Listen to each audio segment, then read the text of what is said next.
Okay, good morning, everyone. Welcome back.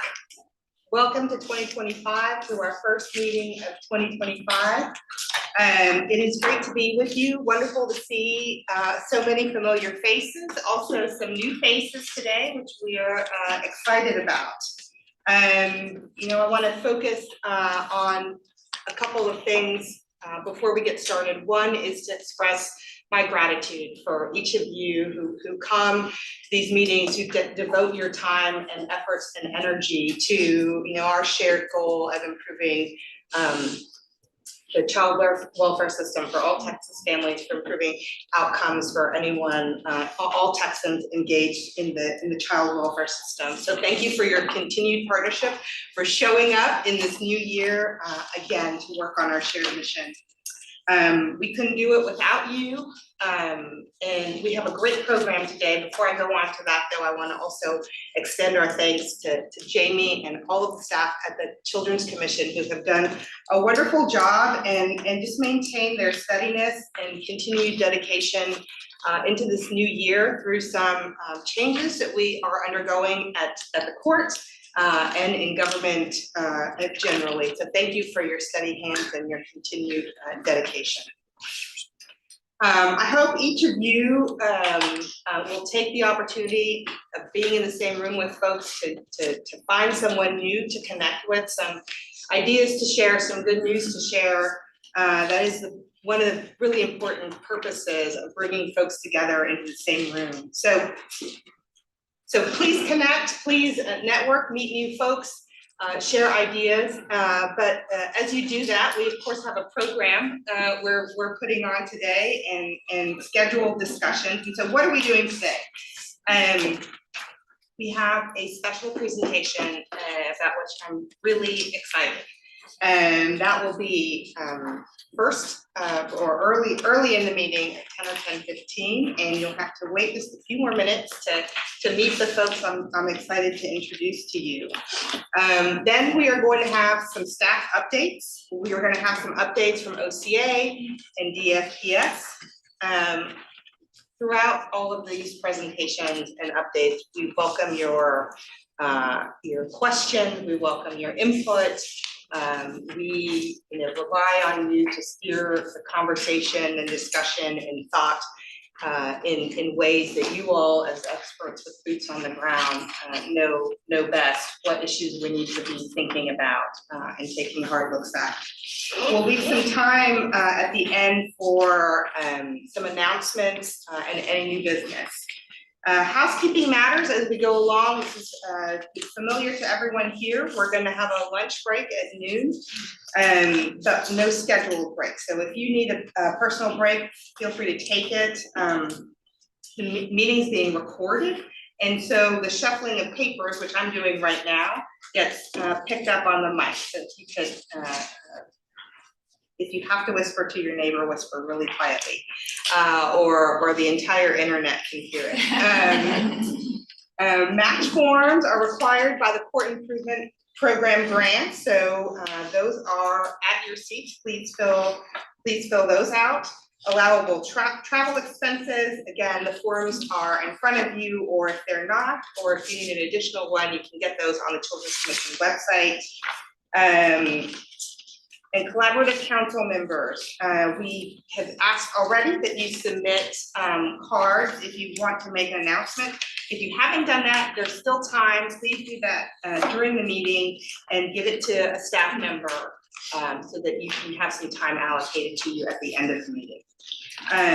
Okay, now let's dive in to tab 1 in the meeting notebook that was circulated by email and also in front of you. Tab 1 in the notebook, this is a handy dandy list of key folks, Children's Commission members, committee members, staff, collaborative council members, and there's only one membership change I want to highlight today. So Judge Lee Matthews Rodriguez joined the Systems Improvement Committee. Judge Matthews Rodriguez is an associate court judge in Travis County.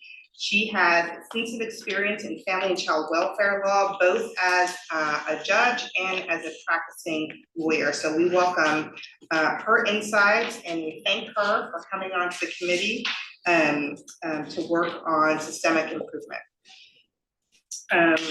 Okay, next order of business.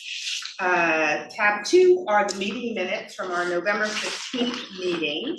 Again, those had come around earlier in your email packet, and so everyone has had an opportunity to review them. Do I have a motion to adopt them? Second. All right, great. A motion and a second. All in favor? Aye. Any opposed? Okay, the minutes are adopted. If you have any revision to suggest, as always, let a staff member know. Okay, now the moment we've all been waiting for. Our special presentation today, offered and led by a long-standing partner, Timothy Belseth. Join us over here on this side of the room. Mr. Belseth is the SPARK Program Coordinator with the Texas Institute for Child and Family Wellbeing at UT. He promises that SPARK is not an acronym. Believe it or not. So hopefully you can explain that during your program, I hope. Okay, welcome Mr. Belseth. So he's joined by several students just to his right. Students at UT who will introduce themselves on the panel shortly. They're here with us today to talk about how students with experience in foster care navigate the higher education system.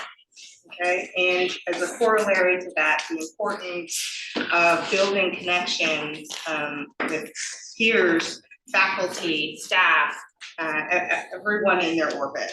So we're delighted to have you. We are grateful to you for coming to give us some of your time and share your insights and experience with us. So let's welcome Mr. Belseth and the three panelists, Rowan, Sierra, and Diamond. Welcome.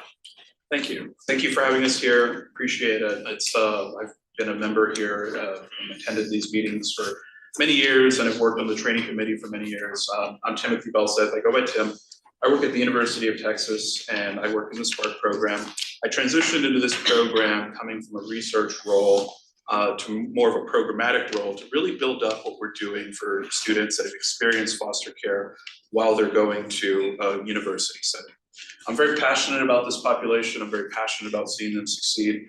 I lived in foster care myself as a teenager, and I went on to go and work for the Texas Department of Family and Protective Services with one goal in mind, just to try to improve the outcomes and the life trajectories of young people that experience foster care, to take advantage of all the wonderful resources that exist to help promote social mobility.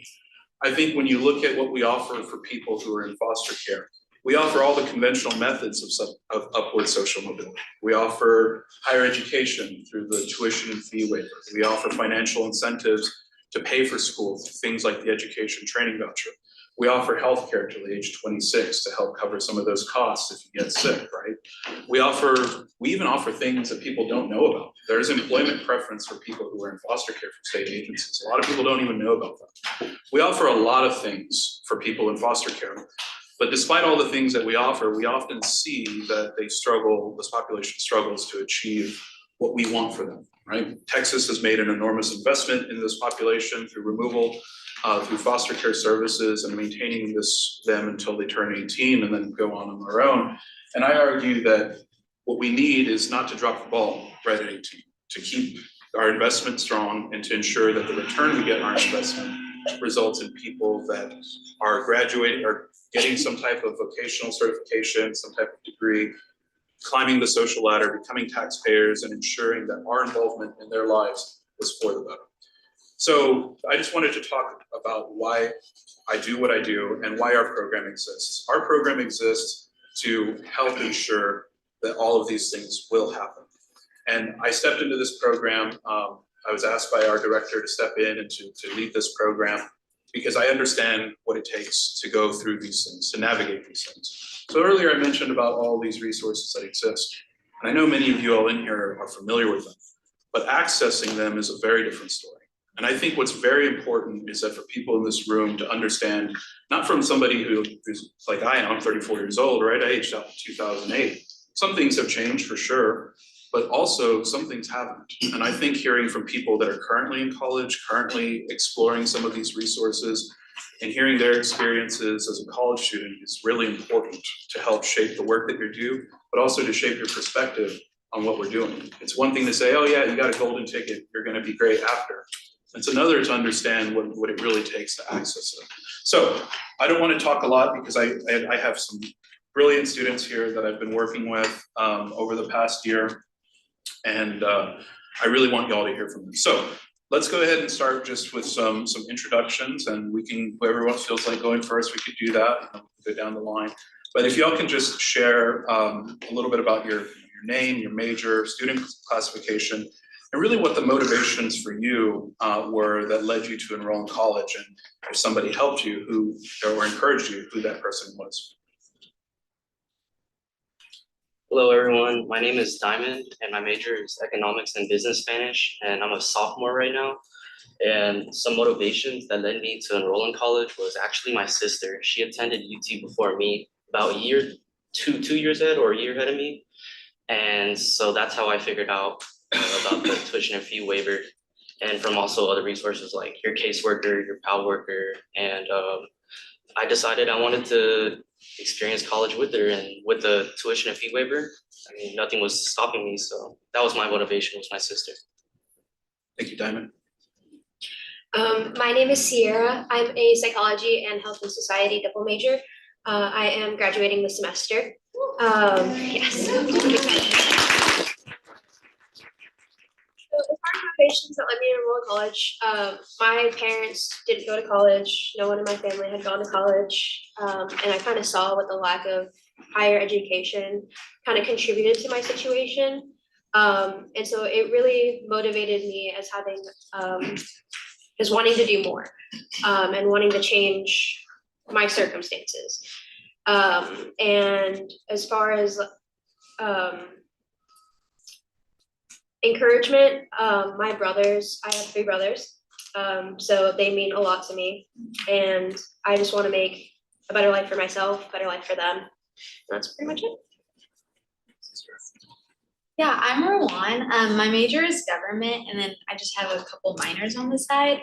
I didn't like that. My student classification is like, I'm a 3rd year, but I'm also graduating this semester.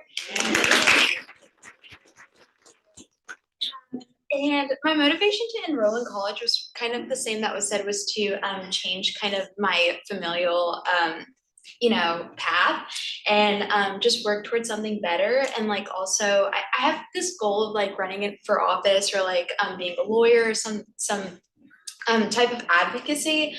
So I think I just want to, I don't know, create a better circumstance for other people that I didn't have. And then what encouraged me is I had a high school American Sign Language teacher, who's also the reason that I'm a minor in American Sign Language. And she was like, you have to apply to UT, like you have to be there. It's literally the place for you. And then I ended up applying. I didn't think I would get in, and then I got in. So here I am. That's awesome. I appreciate all of y'all sharing that. One of the things I like to tell people before I ask my next question, I'm very privileged to work with students at UT. We have a new initiative going on. I don't think I mentioned this. I mentioned this to a couple of people, but a new initiative at the University of Texas through the president's office to establish free room and board for any person that was using the tuition waiver and has that foster care experience. And we're going to be doing a lot of things, because what I tell people, and which you've just heard and you might get a sense of, our students' needs are not academic needs. They are doing extremely well academically. The needs that I'm seeing from the students are instrumental and relational. Those are extremely important, because if you don't have people in your corner and you don't have the resources to do it, then it's a real big struggle to be able to stick in college. So before we get to that conversation, I want to ask about just the tuition waiver. This is something that everybody talks about, and I agree that it's probably the best resource we give people to build a successful independent future. But what about the experience in using the tuition waiver? Could you talk a little bit about y'all's experiences in accessing it, using it, and making it work? For me, I learned about the tuition waiver when I was still in high school. I took my PAL classes and we talked a little bit about it. I was able to get it from my caseworker when I enrolled myself at a community college while still in high school. So I already had it when I was applying to UT. As far as getting it to apply to my UT tuition, it was a bit difficult. A lot of people don't know what you're talking about. Most people don't know what you're talking about. So it was a hassle trying to find the right person to talk to. They didn't even know who the right person to talk to was. And as far as continuing to use it, it has been a struggle every semester. I have to reapply it, which often leads to like delays in my financial aid, which I depend on for like housing and textbooks and stuff. So it's just a bit of a hassle trying to use it. I am grateful to have it. That's been my experience with that. Thanks, Sarah. My experience using the tuition fee waiver was a bit more less complicated. I asked my caseworker for the form, and you basically send it to the financial aid department, and they apply the zero bill to your tuition, and all you have to do is hit a button for it to zero out. And as far as like using it each semester, it's been the same thing because I'm assuming it's already on their records, so all I do is hit the zero bill button. But I know for some people it's more difficult, and like this is not a very like well-known fee like waiver. So some things get twisted in like it counts as a scholarship, but it really isn't. It's just a waiver. So it is like a bit complicated in the financial aid department because they don't know what to count it as, like financial aid scholarship or a waiver. So as far as like applying the tuition fee waiver, it hasn't been that difficult, but letting it show on the financial aid and how they determine it as aid is a different story. Thanks, Diamond. What about you, Rowan? Yeah, I was in foster care in 4th grade, and then I was taken into custody by my grandmother, and so like we didn't really have any connection with them or like with DFS or whatever CPS, the acronyms. We didn't have a connection with them because we had a really negative experience with them, so we never really like went back after our case was closed or anything. So come the time that I was going to college, my brother had already started at another university, so I had known about the fee waiver, but we didn't really know how to get in contact with the people again because and then when we did end up getting into contact with them, it just took a hot minute, and I had already started university and then I still didn't get it. So it was like about a week or two into school that I still haven't had my financial aid or the fee waiver applied. So I was like, you know, I was hitting balances with the university and they were charging me for stuff like that.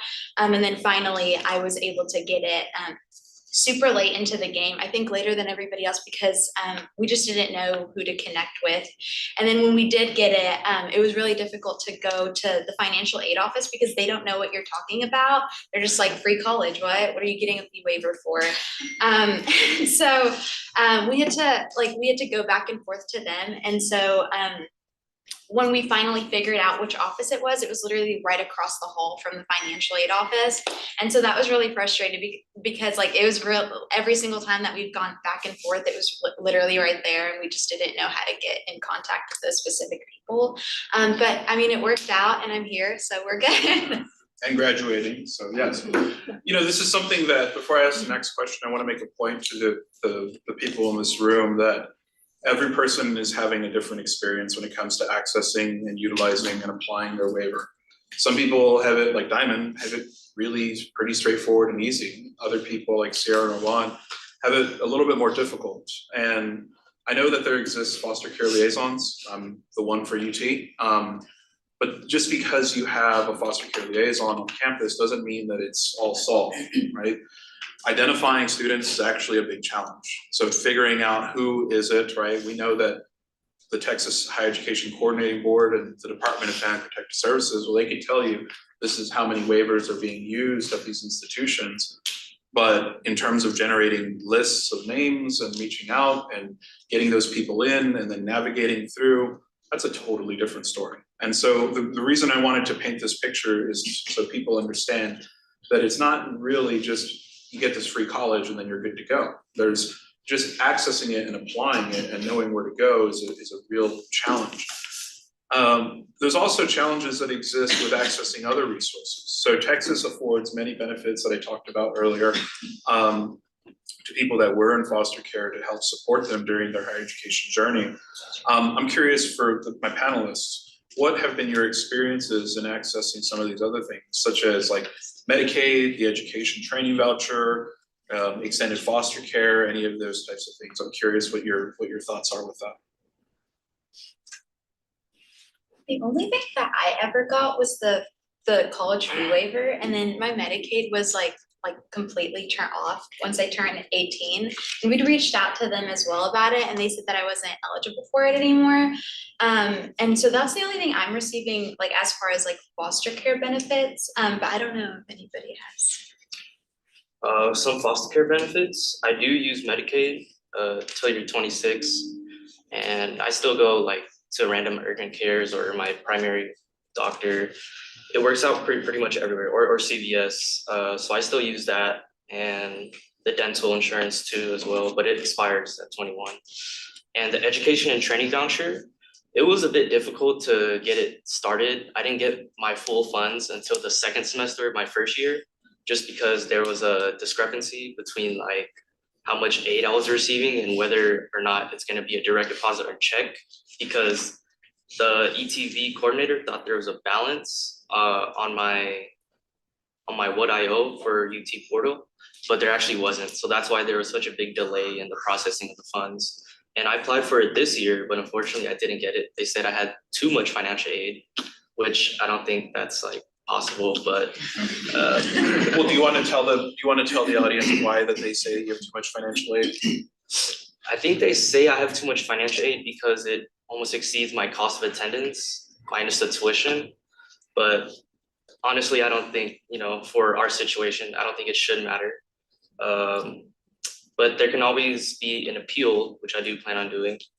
And extended foster care, there hasn't been much benefits as far as extended foster care. You're still meeting up with your caseworker, but there's also, in Houston, they have something called the Hay Center. And in Austin, they have something called LifeWorks. So you can access that until you're 21, which is really good because they pay for little stuff like textbooks or aftercare, room and board, paying for rent if you are in like an emergency and need it. So I think these benefits, I've been accessing most of them as far as like after 18, aging out of care. And for some insight, I helped Diamond apply for ETV, right? And I can tell you that the reason why we're seeing the cost of attendance issue is because universities are calculating tuition waivers as financial aid. And that therefore leaves them with a balance that says they actually don't have any academic need. And so even though they're going without food and struggling to pay for things like where to live and stuff like that. So that's just something to consider as well. Like, go ahead, Sierra. So yeah, kind of piggybacking off of that, I actually got told, so I left care a few months short of 18.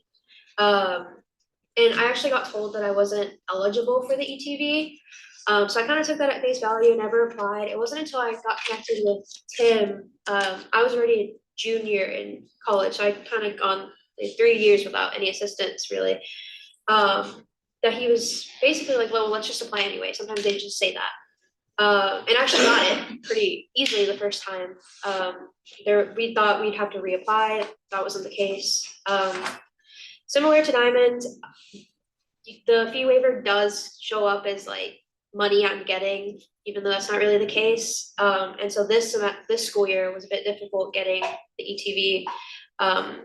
We had to like mess around with my financial aid, decline like loans and stuff like that usually help pay for some other things that come up. And as far as Medicaid, I actually had the foster care Medicaid until I was about 20. I was a few months short of 21 when it randomly just cut off one day. And I called them and they're basically, so I found out after I had a doctor's appointment. And so then I was basically in the hole financially for a doctor's appointment that I wasn't aware of. No one told me this was going to happen. And I called them and they were basically like, oh, we just reviewed your case, COVID, something or other. Didn't really make a lot of sense. And it just left me with a lot of issues financially. I was dealing with a health problem at that time. And yeah, just randomly getting off insurance is not the best. Right, not when it's so abrupt. The thing with the point I wanted to make here and having people explain their experiences is about, again, it all looks different. Now, some people like Rowan that, you know, had kinship care happen before, you know, they're not gonna be eligible. People with that outcome are not gonna be eligible for certain things like ETV and Medicaid till 26, right? That's understandable, that's how the policy's written, that makes sense. Other things start to become really confusing though. And so I remember when I was talking to Diamond about applying for his ETV, he was like, man, they made it seem like it was supposed to be like, I'm just gonna get a check for $5,000. And it's when I help students navigate these things, it's very apparent that what they're being told is very different than what they're experiencing. Now, I can tell you, it wasn't always like that, right? I used all these resources and benefits whenever I aged out of foster care, and I believe in 2016, there was a reclassification of how tuition waivers were considered within the Department of Education. Now, it would require people perhaps with legal backgrounds to look into this a little bit further. But when I was in foster care, or whenever I was an undergraduate student and a graduate student, I had my tuition waiver, but I always got the full education training voucher, always. It was never considered an issue. And then something happened in around 2016 that shifted everything. And this is something that I've elevated to others. I encourage people to keep looking at because we have resources available. Some things aren't communicating and working well. So we've heard about your experiences with accessing some of these resources from our panelists, but I want to talk now a little bit about your experience as a college student. And so to start out, I know we have two people on here that are graduating this semester, which I'm very proud of, and eager to see the next steps you take. I'm curious, and I know Diamond will be there very soon too. I'm curious, what have been some of the major accomplishments or achievements that you've experienced since you've become a college student? These could be personal, academic, professional, or anything you want to share that you're proud of. I got a lot of scholarships when entering like my first year. It's almost to amount to the point where I wouldn't have to like pay for tuition anyway. But they never, like when I was going back and forth to discuss like foster care tuition fee waiver, I didn't get those scholarships because they had to take them back because once I got the fee waiver, they said that I was no longer eligible for the scholarships that I won against other people. I mean, those were merit-based too. So, I mean, accomplishment-wise, yes, I got the scholarships, it was great, but I think the regressive part of it was somehow that they considered getting a fee waiver because of a circumstance that was super negative in my life, warranted not getting my scholarship anymore. And that's an experience I've had all throughout the 3 years that I've been in college, is that I would apply for these scholarships, I would earn them against everybody else who applied, and then I wouldn't get those scholarships because it would quote unquote not meet my cost of attendance. And so I think it's just unfair because like had it been somebody else who didn't have, I don't know, the tuition fee waiver, which equates to about $4,000 per semester, which is a lot, but certain scholarships could add up to a lot more than that as well. So I think, I don't know, sometimes you're just kind of like, you know, hit a little hard when stuff that you applied for and earned just don't work out for you. And then as far as like accomplishments that's like a little more positive, I've interned a lot at the state capitol. And so I think a lot of my experience being in Austin is that it is the capital of the US, of Texas. I'm sure people in the room love that. I'm a mess every single day. It's the capital of Texas, so like a lot of things, in terms of career, you know, getting your career trajectory on a more positive scale, there's just a lot more opportunities, political advocacy, social work, everything just kind of, you know, happens in Austin. And so I'm just really grateful that I did end up applying to UT. And it's been a great experience academically, and I think I'll be fine career-wise. Sure. So mine, more on the personal side, didn't have the best of circumstances growing up, and I genuinely didn't think me sitting here today would even be possible. I didn't think going to college was going to be an option. Being able to graduate with a good GPA. And I've been able to do all this and work and afford independency, really, just living on my own and just like the person who I've become today. I'm just really proud of myself for that. I think looking back 4 years ago when I was a freshman in college, I think she was so scared. So big feat. As far as even getting to college academically, I got told that I shouldn't even apply to UT because of like the 6% cutoff. I was like 6.5%. It was like some minor difference. But I got in. I applied anyway. I didn't listen. And yeah, being at UT has really aided and changed my outlook on things and stuff and people I meet. Yeah, appreciate that, Sarah. I think an accomplishment for me is even after like high school, I thought there was like no more benefits or scholarships, but even then now in college, I'm still getting more scholarships from other resources and more benefits, and I'm meeting new people, and I'm able to like attend summer events with Spark, which is really nice because it keeps me connected with UT. So I feel like that's an accomplishment as far as like my college journey, actually like going through it and getting all my needs met, scholarships and stuff like that. But I think an academic success is going well too. Not the best each semester, but I try my best, and yeah. Thank you, Diamond. And Diamond and Sarah, and last semester, and hopefully last year and this year, and hopefully we want to help with our conference. So we contract with the Department of Family and Protective Services to put on college conferences for kids who are in foster care, teenagers that are in care. They come to UT, they stay, well, not in the dorms anymore. We moved to a hotel for everyone's sanity. But we do go to campus. People get to see a collegiate environment. They get to learn about, college life and things like that. And having our students, be a part of that really shows as a role model to the students that are still in foster care, that they can do it, because people need to have people that believe in them. And I know when Sierra mentioned about not being told to go to UT or not apply, who was it that was telling you that? The high school, college counselors, career counselors, they're like, don't even bother, basically. So we don't need their names. We don't want to. So we're not doxing. But this is something that I actually hear from students, that they get told that UT is out of reach, that the University of Texas is out of reach because it's a difficult school.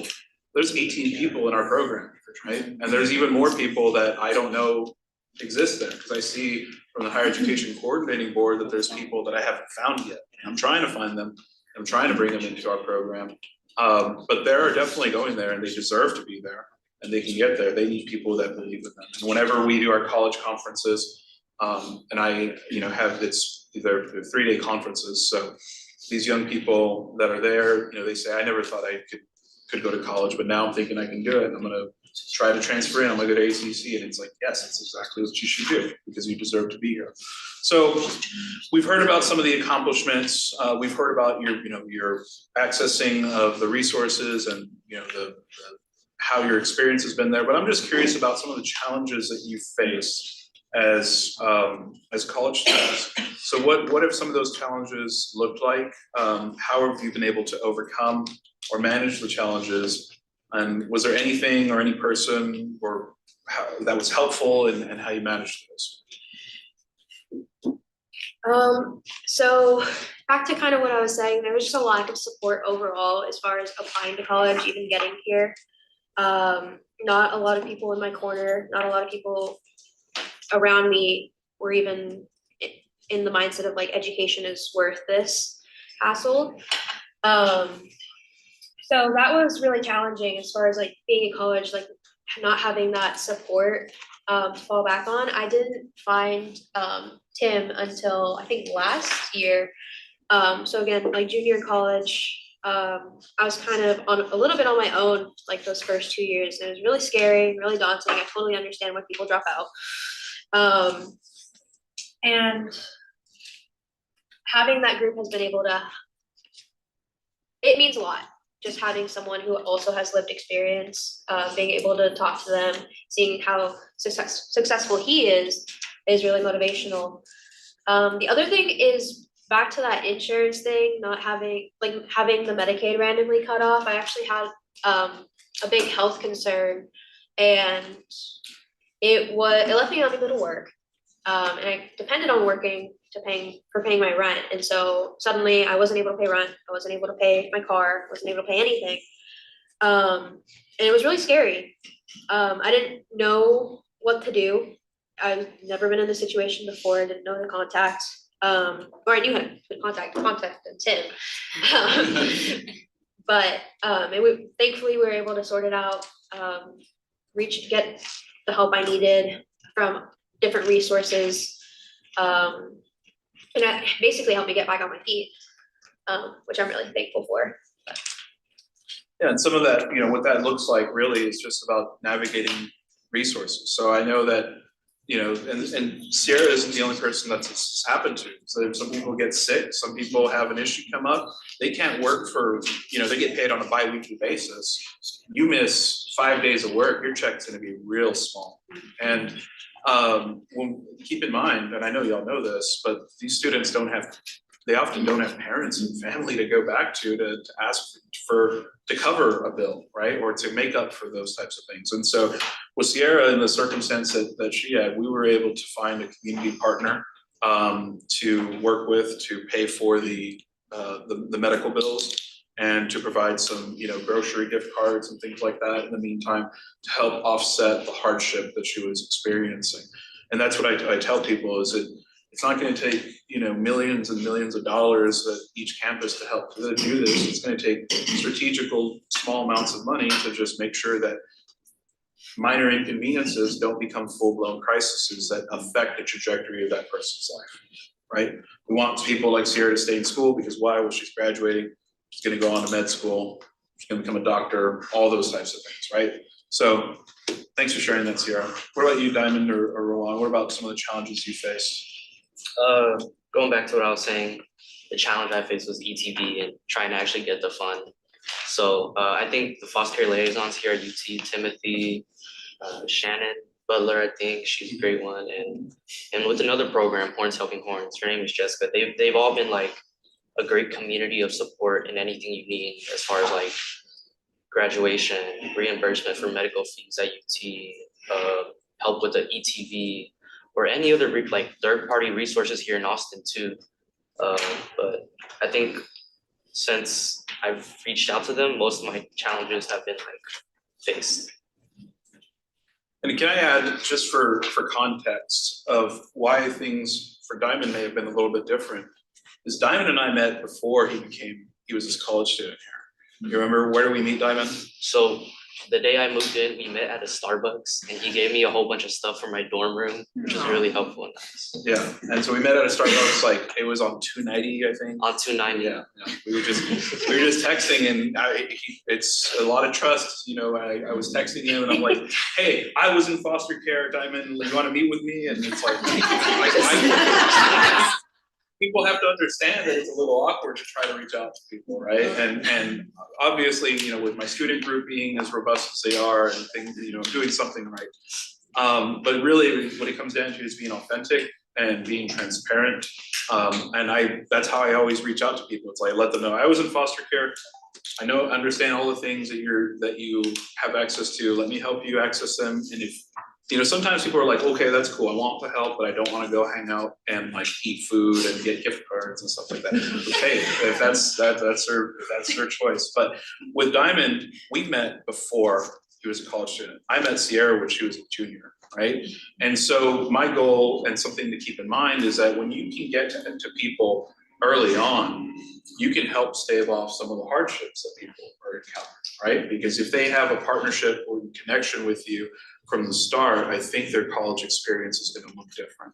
So that being said, Rowan, what about some of your challenges that you faced and how you've overcome or managed them?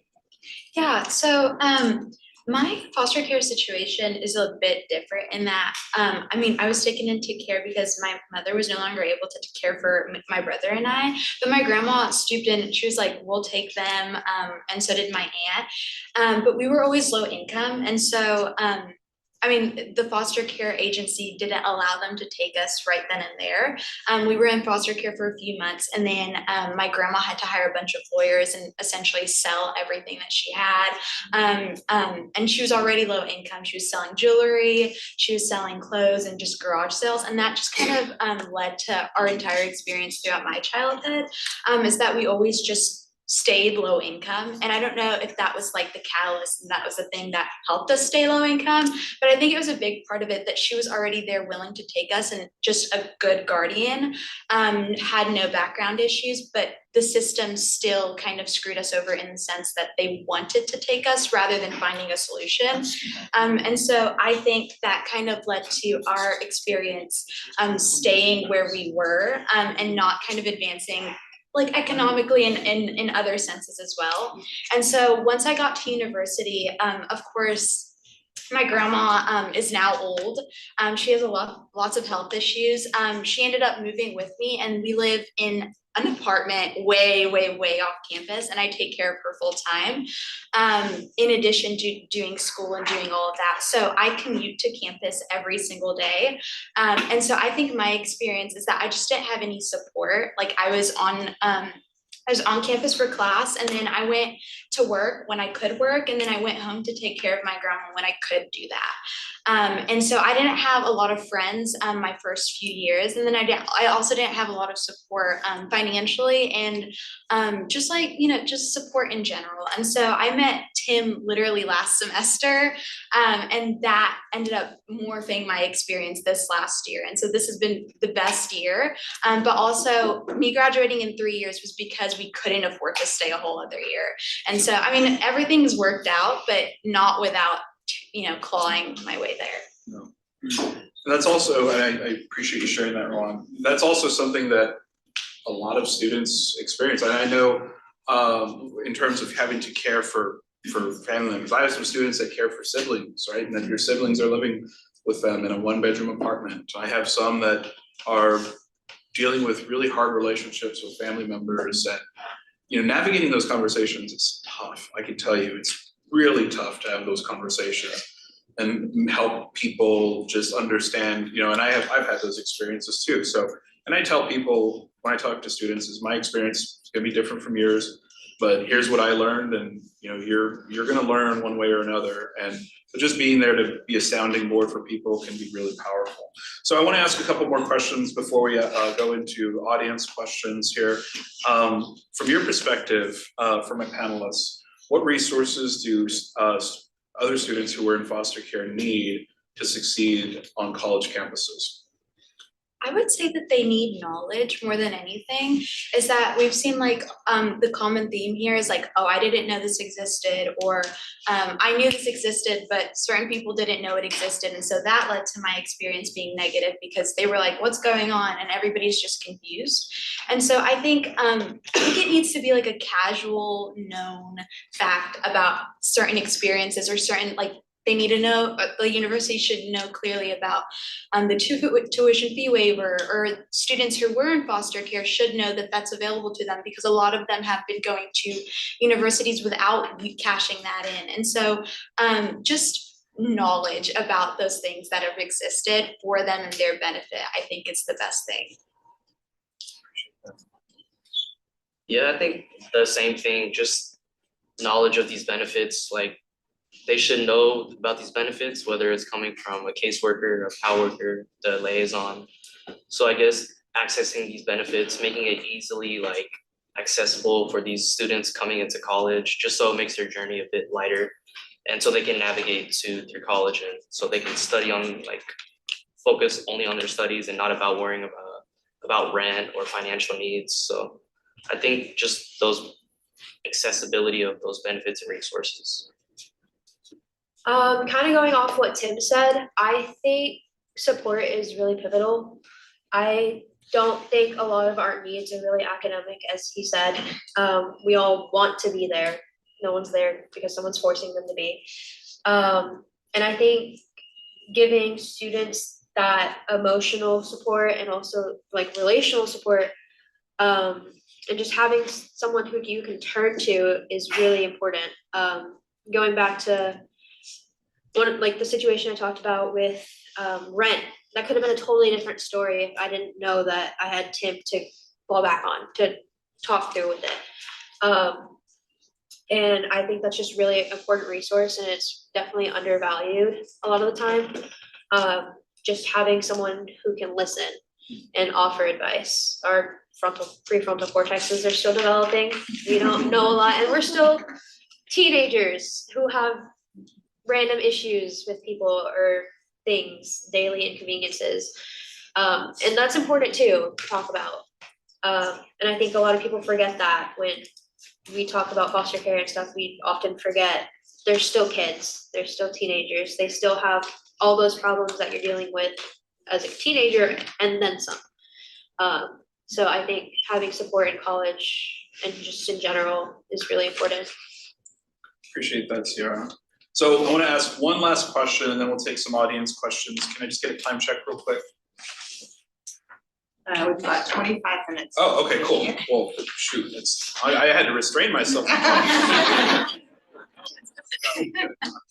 We'll have questions and a discussion based on that, because I'm certain that some people are gonna have some technical questions that I think hopefully I can answer. We'll find out. So finally, if you all could go back to thinking about graduating high school, right, and before you started college, what would you tell yourself, if you could tell yourself anything, what would you tell yourself before you started your college career? What would that be? I would say maybe like chill out. Because for me, I'm not big on not knowing. Like I need to know what's gonna happen and how it's gonna happen and like plan ahead. And so a big part of me going to college and moving from Dallas to Austin was like a lot of unknown. I didn't have my apartment till like, I don't know, a week before school. Like I didn't know anything. And we were just driving back and forth with our 200-mile Nissan. And it was just, it was a mess, but like a good mess. Like there's an excitement to it, but like a lot of stress. So I would just say to calm down and that things would always work out, because they kind of always do, and whatever's supposed to happen just happens.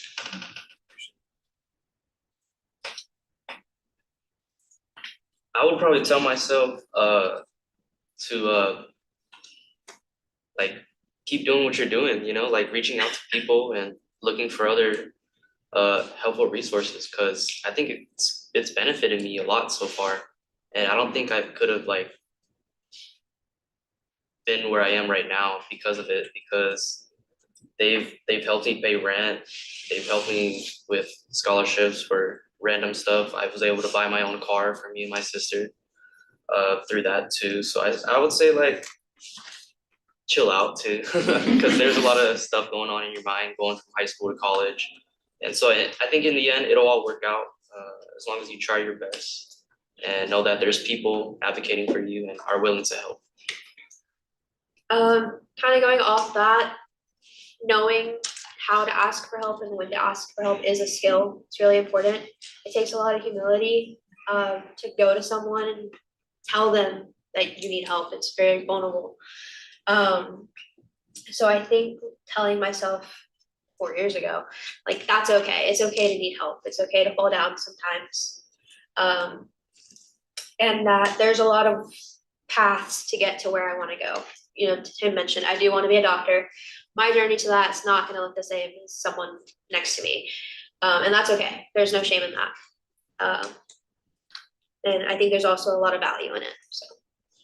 Thank you. Before we get into the questions, I want to give our our panelists a round of applause for being here.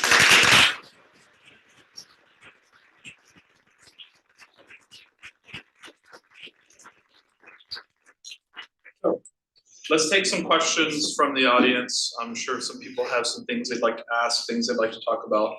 And to use the experts while we're here on how this can impact the work that you're doing or inform some of the issues that you obviously care a lot about. So, who wants to go first? Sarah, go for it.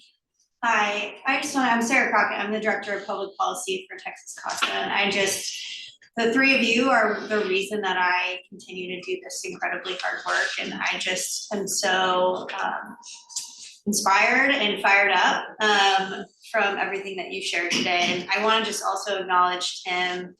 What an incredible job you've done with this program. And, you know, UT has kind of lagged behind some of the other universities in their support for this population. And I think your leadership is clearly making a huge impact, and I'm just really proud of you.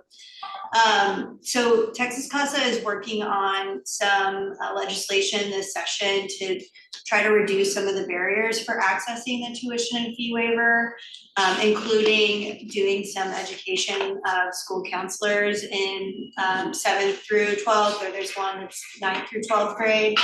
But I'm just curious to hear from your perspective as the experts, if you could sort of change one thing from a legislative perspective, what would that be? What would make things a little bit easier for you and your experience? No right or wrong answers here, just whatever y'all think. I honestly, it's a little complicated. So there are some things that there's a lot of nuances, right? So I left care like a few months before I turned 17. My younger brother was a few months shy of 16. So as a result, the benefits I get, he doesn't get. And I think it's hard as his older sister, for one, to see myself getting a tuition waiver and him not getting it. He has to take out loans. And I think, I don't know, I think legislation wants to have it be a little bit black and white, but it's not always black and white. So I think consideration with that would be important. Real thing. It's a tough question. I would just say, yeah, try to get the people or the students to know, because there's been too many students that even on campus that have been paying out of pocket for their university. We're also like maybe add like a reimbursement clause, like if they have been paying out of pocket, that they can get their money back, because I mean it's unfair that they were paying out of pocket just because somebody didn't do their job and tell them. So I don't know, maybe that's something.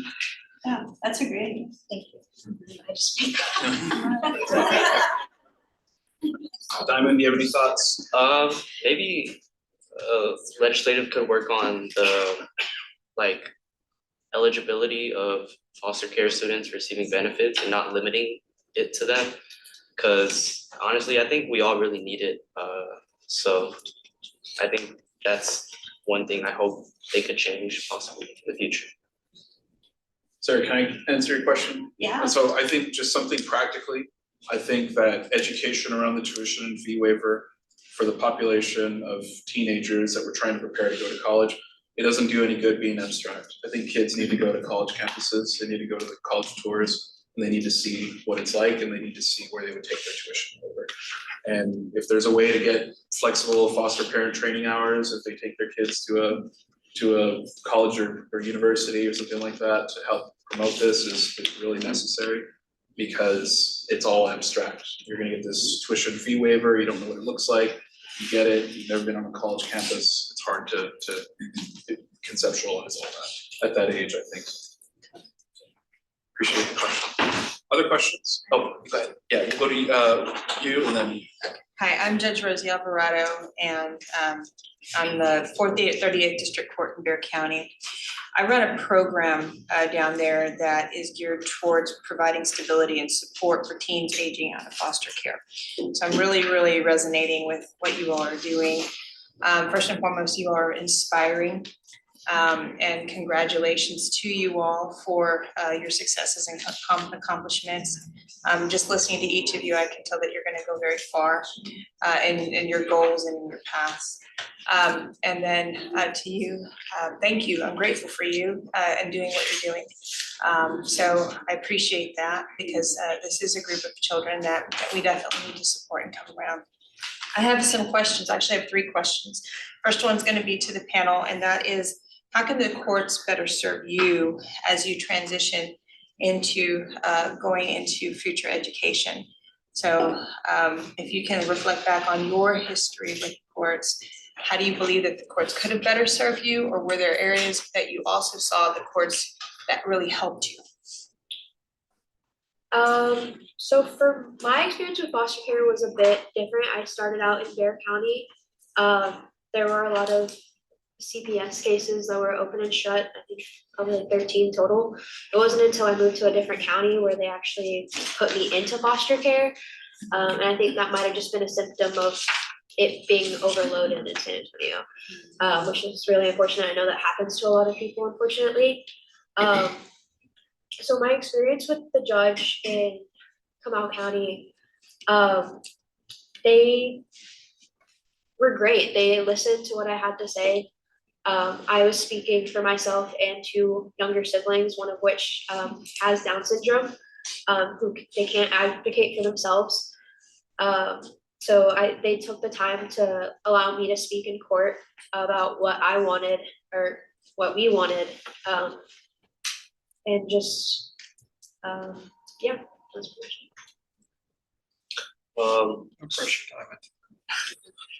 As far as my experience with my judge, he's actually right here, so he was.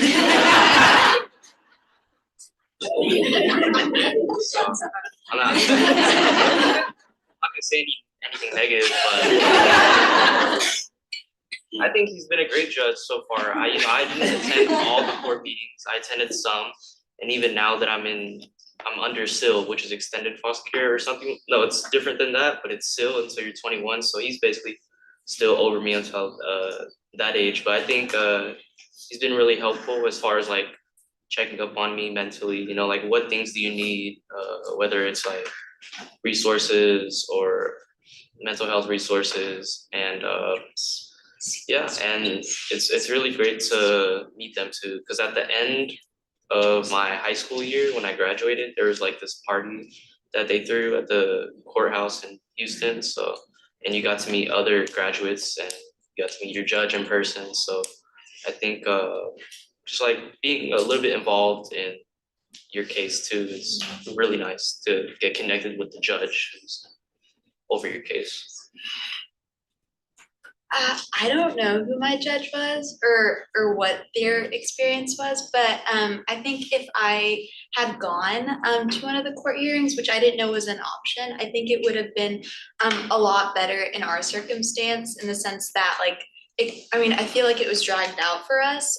We could have just gone straight to our grandmother and, everybody would have been happy, but it was dragged out in the sense that, she was paying for lawyers every so often, every time that there was a hearing and all of that.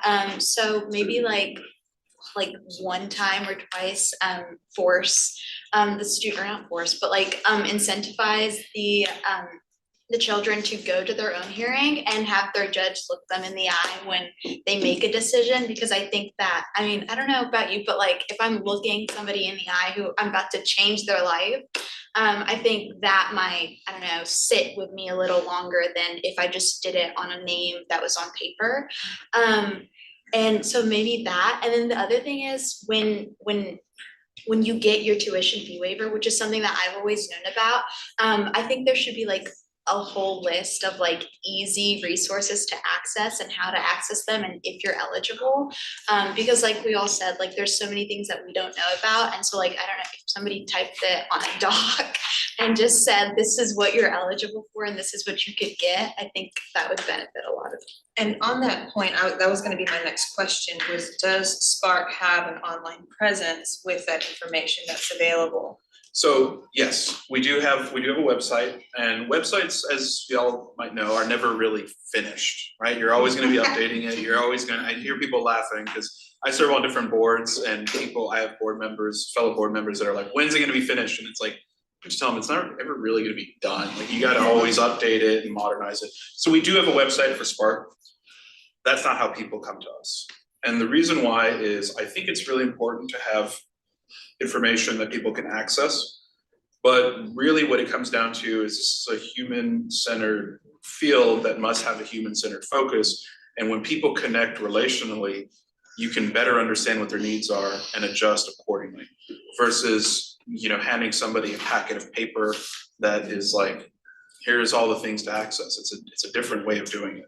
And that's just my personal feeling, is I'm always about, let's connect, let's figure out what's going on. Let's build a relationship, because people, as somebody mentioned earlier, I think it was Sierra, about, it requires some humility to ask for help. And some people might have access to knowledge, they might have access to the list of, resources that people can have access to, but being able to ask for help and navigating them is another story. So yes, the website exists, it has information, has our contact information, but we're actually gonna be doing a really cool video this semester with some of our students. It's gonna look really awesome. If you're followed some of the art gallery work, the same videographer from there is gonna be doing ours. So it's gonna look really awesome, I think. Judge Griffin, did you have a question? I've got 3 questions. Well, I do have another one, yes. This one's a little bit more specific. You mentioned the Hay Center and LifeWorks. What are those support centers? Those are transition centers, so they help people understand, access resources. Some of them have varying different things. Some of them, like LifeWorks, it will actually provide residential services, so they will provide supervised independent living or extended foster care services or housing for people that are in transition. And the Hay Center does a lot of similar things as well. Sometimes it's a one-stop shop for people to go in, access resources, get food, sometimes do laundry, get clothes. So these types of transition centers can be very valuable for people that are still trying to find their way. And so they're pretty good. And each region should have one. Each DFPS region should have one. Judge Griffin, I know your hand was up, and then I'll see if any other folks from the side of the room. My question kind of got asked, but first, I wanted to, Tim, I wanted to say thank you for the job that you do. You may not remember, but we met at one time to discuss trying to get a SEAL program at Texas Tech. Yeah. I'm glad now they do have kind of a third-party person providing a SEAL program at Tech. But as I listened, I thought to myself, so 2 of these kids, one obviously I know pretty well, came through the court system, turned 18, aged out, right? So you should have had an ad litem, a CASA, a judge. And as I hear you turning to Tim, who is a great resource, I didn't hear you say that you turned to the courts or to your lawyers. So I wanted to know what more we could do. I know that in some circumstances, like UT did at the time that Diamond went through, I know that you're in the SEAL program now, did not have a SEAL program. So you went into, could have extended the court's jurisdiction, for example. It's automatically extended if you go into the SEAL program. But for kids who don't have the advantage of having the SEAL program, who choose a college and live on campus and access the ETB, how do I get these kids to extend the court's jurisdiction, right? Come back to court and use the court as a resource that will fight for you to get the benefits that you need. Because kids don't always come. Well, I want to see if Diamond or Sierra or Roland want to just provide some insight before I do, because I think they have really good things to say. So I was removed from care after like the semester before I graduated high school, so a few months shy of 18. So I didn't automatically get those things where I could have the option of extending. No one talked to me about that. CASA workers and stuff, they would come, I don't know if it was my caseworkers or CASA, whoever it was, probably the caseworker, they would come and pull me out of my classes at school. And it was just always really awkward, because it's like, you know, I'm there to learn. It's really hard as a like teenager, you feel just like on the outside. And it's made worse when, you know, people are actively pulling you out of class. And so I think the whole experience is it's not centered around something great, you know, it's inherently negative. And I think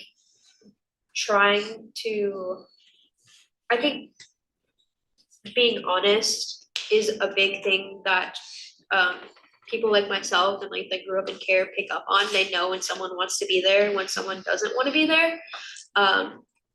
We're very good about body language, stuff like that. And I think all of that's important, as what you're not saying is as loud as what you are saying. So I think creating that environment is really just going back to the basics of, this is the person that I'm changing their life one way or another, and I'm impacting them. And I think people often lose sight of that in this field, unfortunately. Overworked, numerous things, whatever. But for us, it's like, this is our whole world. You know, this is us. This is our life. And I think just remembering that is really important, goes a long way. For me, I would say like having a good point of contact, as far as like if you can email them or call them or reach out to your caseworker so they can contact them. I think having like an easy point of like communication would be super helpful in case like if we need anything like for academic purposes or financial purposes as well. So I guess Thoughts? I don't know, I think maybe build trust, especially when you're, changing their lives. You know, like how many bad placements were they in? How many unnecessary circumstances that were negative were they put in as a result of a decision that somebody had made that could have been prevented? And so I don't know, when you research that specific case, I don't know, treat them like a human, I guess, see their perspective on it, what their experience is, like just care. And I think a lot of people here do care, and some people just get swept under the rug and just, I say, remember the little person maybe. Thank you. All right, any questions? I want to see from this side of the room because I was looking over here, so I want to see. Go ahead. I don't know that I have a question, but it's probably more of a statement. I'm Erica Bagnolos. I'm the CPS Associate Commissioner, and I want to thank you for taking the time to be here with us today and to really lend your voice to probably one of the most important things, right, that can happen to our youth who are aging out of foster care is having that relationship, having that support, as you all have mentioned. And I definitely am taking notes, and there's definitely things that we need to be doing differently. And I do want to apologize to you for not placing you with your grandma and your grandma having to go through all of that when you had a caregiver that loved you and it sounds like she was more than capable of taking care of you. And I will tell you that, and actually today we're talking about kinship because, you know, as we've come along, there's no better place for our kids to live in but in their community with the people that they love and trust. And so just know that, you know, we are continuing to change things, and we're really looking at how can we identify kinship caregivers, and how can we place our kids there faster and quicker instead of having to go through all this other process. And so y'all have really inspired me. And I think somebody said earlier about, you know, sometimes it's an ebb and flow, right? And but when we hear the good things and we see the good outcomes, it really inspires me to keep going and really looking for changes, right? we have to evolve with time, and as we listen and as we see what's happening to our kids in foster care. And so your voices will definitely stay with me as we continue to really look at how can we improve some of these processes. And Sarah is right, there's a couple of bills that is kind of talking to exactly what you're saying, which is the communication between our department and the Department of Higher Education, right? And having one person really own the process, but in partnership with the higher education. We know we have to work together in order to make your experience a lot easier and a lot more supportive. So there's that bill. There's another bill that's talking about how we share information and making it more readily available, making sure that our foster youth know that this is available for you. And most importantly, in hearing you talk, and I don't know how much contact you have with PAL, because our PAL workers, they should be there even if you've left and you decide that you want to come back and pursue higher education and you don't know how to get to that part. You should be able to call PAL and they should be able to walk you through that process. And I will tell you that I've had foster youth just send me an email and say, hey, I was in foster care. I just want to know if I qualify, like what is the process? And, I always, I have somebody that does just that portion, right? And so I send it and like, you need to contact them right now. So I know that we definitely need to improve that communication and coordination with the universities as well as the high schools, so that we can help you as you age out of foster care. So thank you for being here today. I really do appreciate you all. Thank you, Erica. I know Sierra's probably thinking the same thing I'm thinking, so if we can connect after, Sierra would like to tell you something, unless you want to share it now, it's up to you. We can connect after about the transitional living allowance and your experience with that. So we'll talk about Erica after that. Sorry. I have a question for you. How have things changed from the time you came out of care compared to now? I think people are more willing to listen to people that were in foster care. I think that is a very, very different thing. I think that the adoption of trauma-informed care has shifted professionals' thinking when it comes to young people, especially adolescents in foster care. When I was in foster care, if you ran away, it was because you were a bad kid. And now people are recognizing that people are behaving based on the circumstances and trauma histories that they have. And I think that's a very powerful thing, and I think it'll get us to where we need to get to recognize the voices and experiences that young people have. Because the thing I like to tell people is that the thing about teenagers that's very important is that they're capable of forming opinions and they're capable of acting on them. And so if they believe that the system is not working in their interests, they will act as if the system is against their interests. And I think that's a tremendous different shift in what I've seen from when I was a teenager back in foster care, 20 years ago to today. Other questions? I appreciate that question. That's a good one. Other questions for our panelists? I think we could take like maybe one more or something. Back here. Oh, So I had a question. Are there other TIMs around the state? Like you have SMART, you have UT. Like, is there a TIM for every, I think the tuition waivers for state funded colleges, correct? And if there are, like, are y'all able to connect? And maybe you could start, like, I hate to be a negative Nelly, but you've got attorneys for kids, you've got the Pell program, you've got judges, caseworkers, CASA, all of these advocates for the kids, and we still have foster youth aging out who don't know what is available to them. And I just think, like, after all of these years with technology, that shouldn't be the case. They shouldn't have to struggle so hard just to get information. Yeah. You shouldn't have to struggle to go find the kids.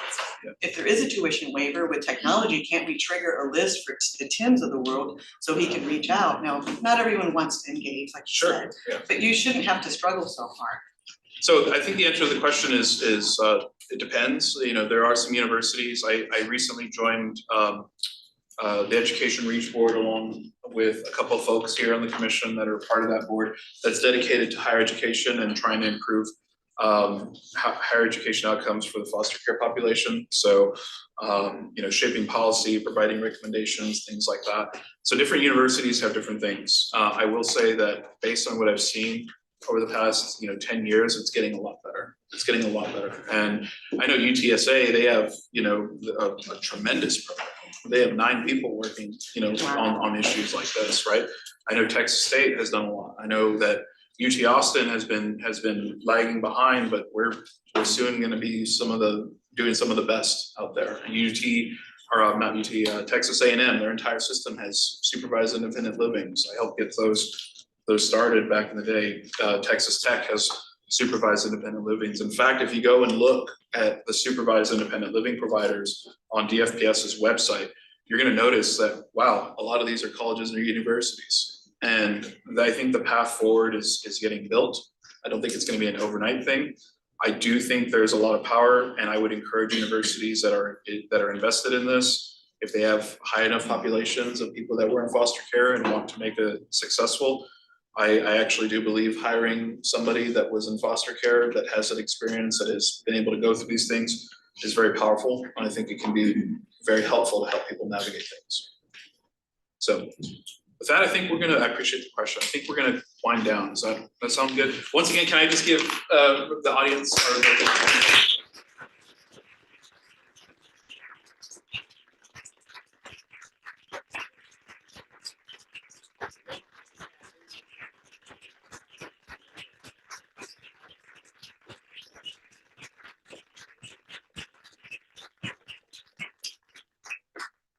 So before we let you go, I wanted to say a couple of things. First for Tim. Thank you for this incredible work that you're doing. You have shown yourself in the 1 hour since I've met you to be an incredible resource. I think, though no one has told me, that there are lots of people in the room who would like to know, not just where's your website, but can I call you when I Sure. when I have a case, or when I have kids who might be in need of knowing what you know. So I'd like to first thank you for what you're doing, and also make an ask, which is, can we keep going? Definitely. I think that Jamie and Sarah and Mike and Susan in the back here can all say that I talk a lot, and I'm happy to talk about these things, very passionate about it. So yes, we'll share my contact information. If people want to set up a meeting with me, we can meet. Zoom makes things real easy. We can do that, and I'll provide as much as you can tolerate. The second thing I want to say is for the panelists, Sierra, Diamond, Rawan, just what an incredible hour you've given to us. Rawan said a minute ago that her advice to the judges in the room was to remember the little people in the room. And I just want to say, I think you're wrong about that. I think you're the big people in this room. Yes. Thank you for being here and sharing your stories and helping us all, take little steps toward achieving what everyone in this room wants to achieve. Thank you. Thank you.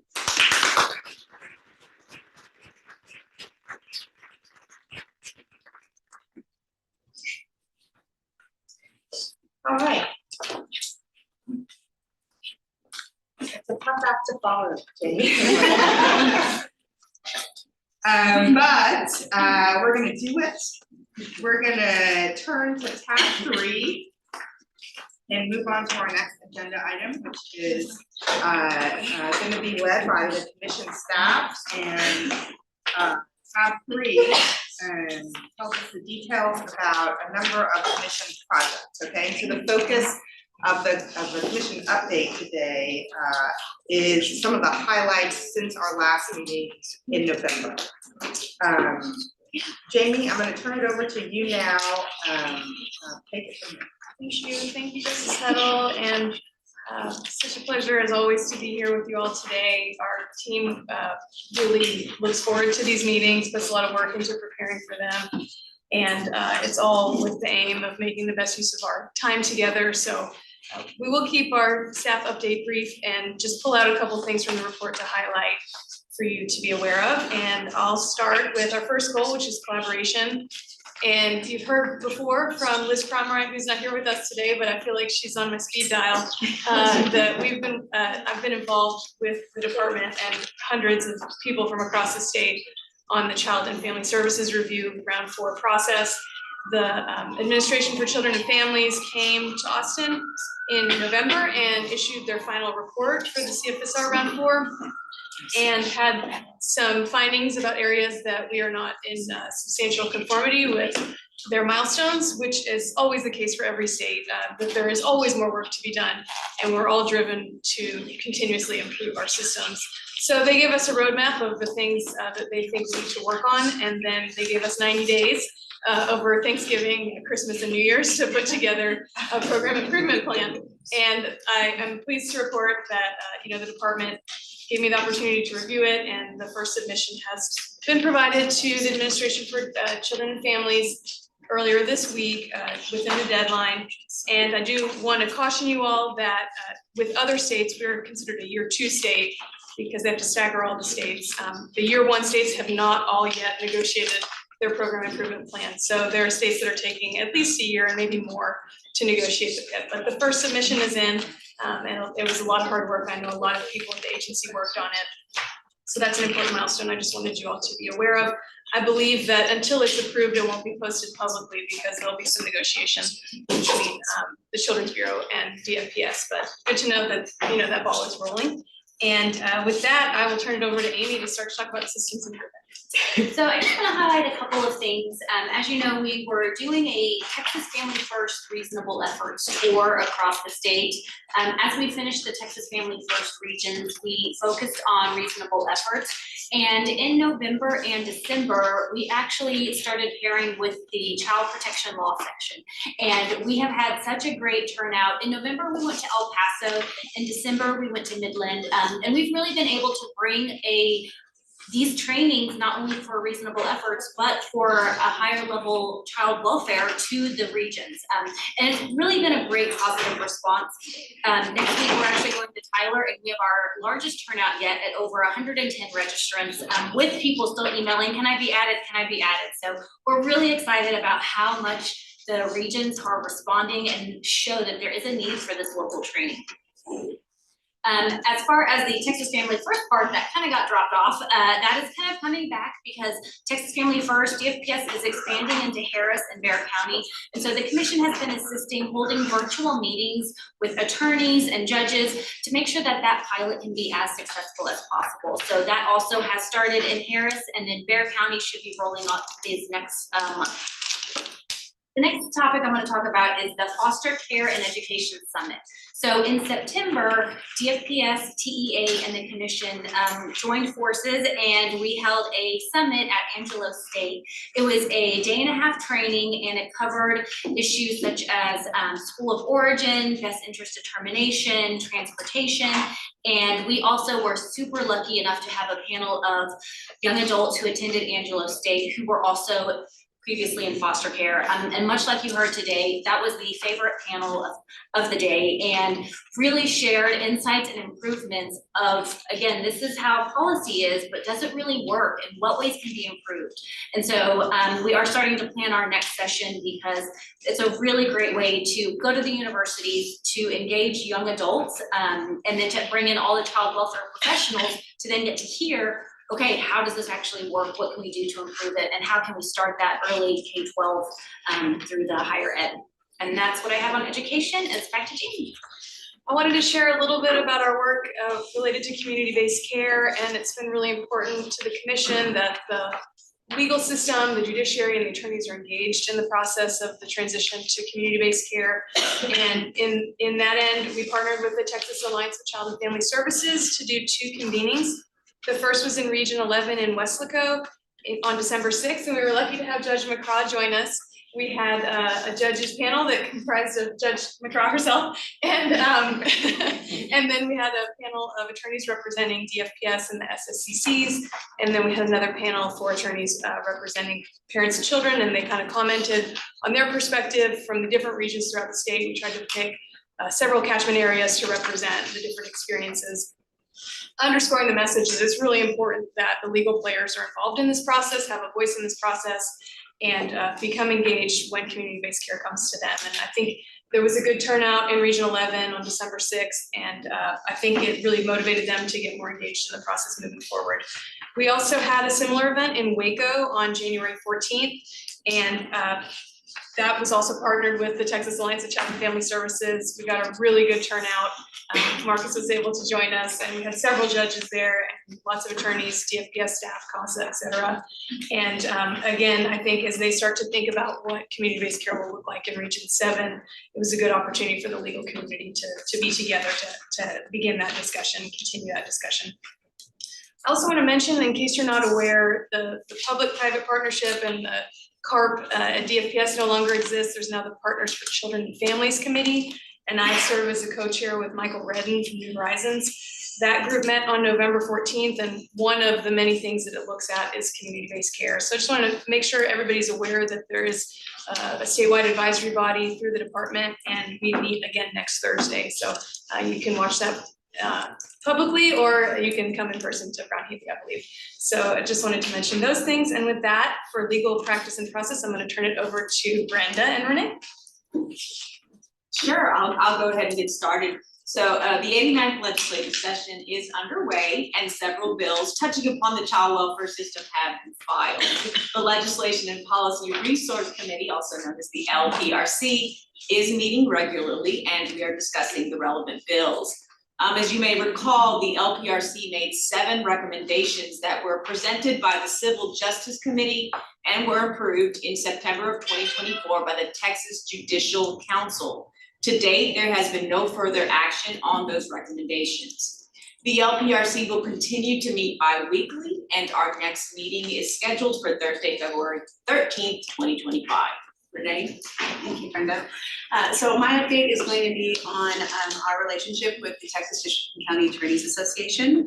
With the assistance of our DFPS Representation Subcommittee, the Commission has collaborated with TDCAA to develop a child welfare related content for their 2025 Prosecuting Domestic Violence and Child Sex Assault Cases Conference, which will be scheduled for April 8th through 11th in Sugar Land, Texas.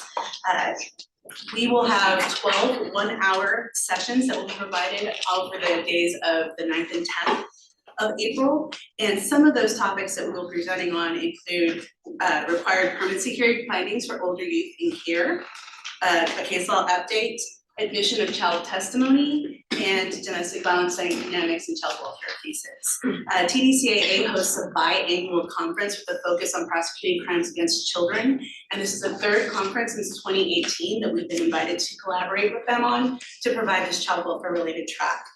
We are very honored to have their confidence in putting on this quality training for attorneys that represent DFPS throughout the states. And that concludes my portion of the report. Okay, well, Mildred and Renee, we're coming back to you in just a second with the training strategies. Thank you. Hi, everyone. I have 2 quick updates for y'all. The first one is about the Commission's podcast. We have taped 3 episodes. One is a pilot that talks about the Commission, what we do, what our resources are. The second one is on pre-petition advocacy. And the third one is on the importance of preserving sibling connections through placement and through visits. These are all in post-production, and when they are ready to launch, we will let you all know through an announcement. The 4th episode that's on the horizon is about the attorney-client relationship for attorneys representing the department. Also want to give a shout out to the amazing Tim Belseth, who's not only an expert in what you already know about, but also an expert in audio engineering, and has offered to educate us has offered to educate us on how to make sure to handle any sound issues that might come up. My second update is about a new judicial scholarship that we're going to be offering as part of our goal to make sure that judges can have training and education. We are offering this new scholarship where for judges who handle civil child welfare cases in Texas, if they need financial support to get to a conference that is a national or state recognized conference that we do not already provide scholarships for, they can request a scholarship, and that will come to them in the form of reimbursement for conference fees. This is about to launch, and we'll send out an announcement when that's available, and that will have all of the eligibility information in it. And we'll also be on the Children's Commission website soon. Now I'll turn it over to Renee for her updates. Thank you. As Amy had stated, we've been kind of going around the state doing this reasonable efforts training, and one thing we've learned is that people in various jurisdictions throughout the state really enjoy having us going to them. And so as part of continuing that, and also to expand on our goal of providing training and technical assistance and to collaborate with local jurisdictions, we are going to be offering a legal training support. This is gonna be kind of a program. There will be an application process for it, and it will be with the goal of providing judicial and or attorney trainings related to child welfare related matters throughout Texas. The support that we will be able to provide include technical assistance with things like developing the training agenda, identifying speakers, hosting Zoom webinars, or identifying potential venues for the training or obtaining MCLE. Additionally, there will be a financial component that people may request as well. This may include, but is not limited to payments for speaker fees, venue fees, or MCLE fees. All of these requests that are non-financial support will be subject to the availability of Children's Commission staff. And additionally, requests for financial assistance will be subject to the availability of funds and must meet the required 25% cash or in-kind match that is required by the federal government. Eligibility requirements will be posted on our website along with a link to an application for legal training support. And that should be happening very soon, and we will be sending out a resource letter once that is live. And we will be continuing to receive those on an ongoing basis, and will be subject to approval by the Children's Commission staff. And then finally, we have a fall 2025 TST updates. Planning for our trial skills training is currently underway. The faculty met yesterday and we have discussed a proposed agenda. We are moving towards 2 half-day virtual days of training and are going to have a goal of having 2.5 days in-person training. We are currently looking at potential host sites, but are going to keep it in Central Texas this year. And we are also hoping to increase the number of participants that we have from 21 to 27 participants for this next iteration. And so this will occur in mid-September, and we hope to have our application open sometime in mid-March. This concludes our training committee updates, and I will pass it back over to Jimmy. Thanks. I just want to emphasize, we're really excited to have this expanded capacity to provide technical support and assistance for the training that you all have throughout the state. So really looking forward to launching that. I think it's been something that we've envisioned for a long time. And I know it's the moment you've all been waiting for. Patrick Passmore is going to give a grant. Yesterday, Jamie said, I'll give you a few minutes to talk about the budget. Yeah, we don't lunch till 11:45. So the finance update can be found on tab 4 of your meeting notebook. Really, right now, what I want to highlight is that there's 2 changes between the budget that we presented at the September meeting for vote, and then the one that you're going to see here. And these changes are going to be included in that top section revenue, down in our expenditures under operating, and then commission projects. So starting with revenue, the 2025 budget that was presented at the September meeting was just the best estimate of those remaining expenditures for 2024, which then determines the amount of carry forward that we're gonna have for 2025. And then also a projection based on historical amounts that we received in our federal grants. So at the September meeting, we estimated a carry forward of $1,188,891. So the actual carry forward was $40,000 more than that. So we ended up carrying forward $1,229,000. This increase just represents prior year projected expenditures that we didn't realize, and therefore we carried them forward into 2025. That's all for revenue. We're gonna move down to operating. At the September meeting, I had estimated 2025 operating expenses at $1,466,286. You'll see that number has increased by $75,000 to $1,541,810. This number actually represents the actual total personnel expenses anticipated for 2025. In September, I had only included that portion, which was federally funded salaries, and didn't account for the state funding that we give for the cost of living adjustment that was given to all state agencies over the period of the last 2 years. So that's been corrected there. Then going down next to the commission projects, and this is similar to the difference that we just spoke about in operating. So under legal practice and process, presented at the September meeting, it was 66,400. In this budget here, it's going to be 76,400, and this reflects an anticipated $10,000 contribution for an additional roundtable from Kids Family Programs and which was not included with our federal funds. So now looking down at all the way at the last section there, the ending balance in September, we had estimated an ending balance of 947,198. With the updates that to the budget presented today, we now estimate a carry forward of 999,200, so just below $1 million. And I'll have you just keep in mind those other revenue sources as we continue to work with the department to do the Texas Family First trainings. Some of that money that we're drawing down is going towards staff time. So that'll ultimately, that staff time that's typically paid with our federal or our COLA funds, as we continue to do those trainings, that number there will increase as we go along.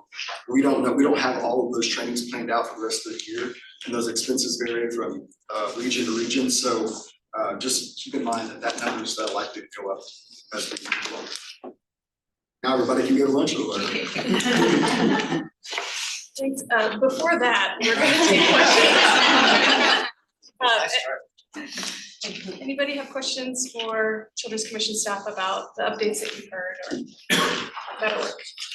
Sure. Jamie, where can we find the Judicial Commission legislative recommendations? I don't think I've seen that. So I was just curious if it's on the website or. So there was a presentation at the September commission meeting and we had a discussion then, and the PowerPoint has the recommendations in it. It's on our website. Okay. I can send it directly to you if you'd like. What other questions do you have?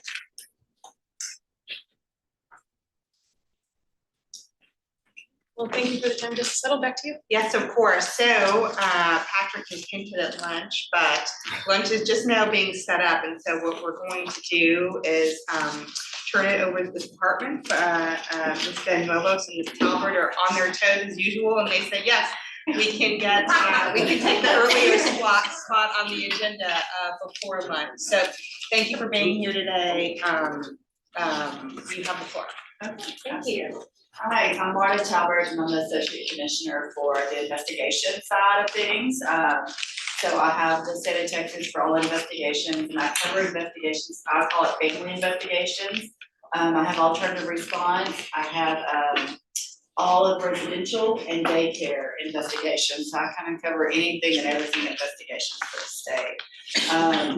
And today I'm gonna kind of talk about our initiatives and our strategies around placement with kinship. I think they segued very good for us earlier talking about kinship. So hopefully y'all will see we've done some work and we still have a little bit more work to go for kinship. Erica will definitely kind of talk about after foster care, but I will tell you, they started an initiative of kinship kind of after they entered into a foster care setting. And so my team and I kind of looked back and said, why aren't we doing it at first placement? Why aren't we doing it at the time of removal? And if we can't, can we do strategies and look at things within the first 14 days? So we kind of went back to the drawing board and say, what would it look different at the very beginning, the very first day? Because you all know, like we know that if we could do kinship first, that's one other placement they don't have to go into, right? Less trauma for those youth and those children. We know that that possibly that means they can be with relatives, close family, friends, someone like that instead of a stranger. We know possibly that means they could be with their siblings. We know possibly that could be in same schools and all those things that we understand, and we knew that we would have to improve especially that first placement. And so one of the, I don't know, I'm just. I'm like, keep talking. I'm like, I think we're at the end of the presentation. I keep looking at it going, I don't know what we did. So right now, like in fiscal year, go one more, yeah. So if you look at this, you can see, you know, we kind of increased a little bit in fiscal year 21, and this is only data around first placement, that's it. Erica will definitely talk about after, but so right now we're around 34%. So we know how do we, and y'all, the overall is 41%. So you can see once we have the child in care, we increase, you know, right around that 10% of finding placement. So how can we not get that at the beginning of the case? At the time of removal, can we get it up to 41% placing with relatives instead of that child going to someone else? So that is our goal, is can we get it, you know, 41%, can we start placing first with relatives? And so this is a few of our initiatives that we have right now. Is first thing I did is I have a family team meeting or family group conference staff out in the state. We moved all of them that do our FTMs they're still out in the state of Texas, but they're all under one person, a division administrator that reports up through me. And so we could do some hands-on training with them and education with them. And we've kind of changed their roles a little bit. So my FTM coordinators at this point, and they absolutely still have family team meetings, but part of what they do is kinship finder meetings. So they pull in any family they know. It could be the youth, it's a child, it could be parents, and really do a session on, let's talk about all family, all friends, all connections. And that is either at the time of removal, the same day, or the day after removal. So we could try to find those relatives immediately. And with that, if they find relatives, friends, other people that's connected, we are now utilizing not only the FTM coordinators, but as well as my special investigators that have law enforcement experience to go find the family. So like, go find them. If we can't get them on phone, we can't get them on email, like go to their house if we can get an address. And so it's kind of that twofold. Once we have a meeting, and then we have people who are actually trying to go find so we can place with relatives first. The other thing we're doing is, of course, mandatory training. So I want all my staff to think it, believe it, speak my words around how important it is for us to place with kinship first. And so they can advocate for those children, they can advocate for families, and us do that first thing. So we're doing a lot of training. The other piece that I think is very important, and we're still trying to work out pieces of this, is we want to get the kinship staff that is in Erica's area to engage day one when we place that child with kinship. So if a removal occurs, it goes to kinship on day one. How can we get kinship to immediately engage and start working with that family, with the kinship family? Because that's one of our fears, God, is that we're placing 2 or 3 kids with the grandmother, an aunt, whoever it is, and how can we support that grandmother, that aunt, that family friend at the very beginning? So we've started working with her team to engage with them immediately. And then also, I missed this, but it's important when we do our family finders and we are placing, we immediately start talking to that family about what's your worries, what's gonna be stress, what can we do right now to kind of start surrounding and supporting that kinship family. And then we have created a new tool on our webpage that basically we realized we had staff out there that may not know all the resources for families, may not realize how you connect people. And so we're kind of creating a one-stop shop for our kinship providers, like our families that take care of kids, as well as our workers that can get on our page and start looking for resources that might could help them and maybe help maintain that placement for longer, kind of stabilize them. So we've created that. let's see if I missed anything. I think I covered everything that we're doing. Oh, the other piece too is that my mental health specialist and my substance abuse specialist, we had kind of moved them around too. So when we place children with relatives and maybe that youth has some mental health or maybe some medical needs, we have that mental health specialist reach out to our kinship caregiver and immediately engage and start helping them with resources. What's the doctor's appointment? Who's a therapist? How can we get you in sooner? So we have my mental health and program specialists that also kind of help us navigate through with that kinship caregiver. And then I think I'll pause and do y'all have any kind of questions on the investigation side, kinship at first placement? And then Erica can kind of take over to do kinship after. Is the conversation about possibly becoming a licensed home, what, would that start at investigation too, just kind of plant the seed, or when would that start? Yes, it definitely can, and I think that's the work we're doing to try to get our the kinship staff to engage earlier and start immediately having this conversations. So, Martha, y'all have done a remarkable job cutting the number of children coming into care. Since 2018, you've dropped it by 53%. And it's a little difficult to hear you. Might you speak up? I'm sorry. So I was just remarking that the department's done a terrific job lowering the number of children coming into care. Since 2018, it's dropped about 53%.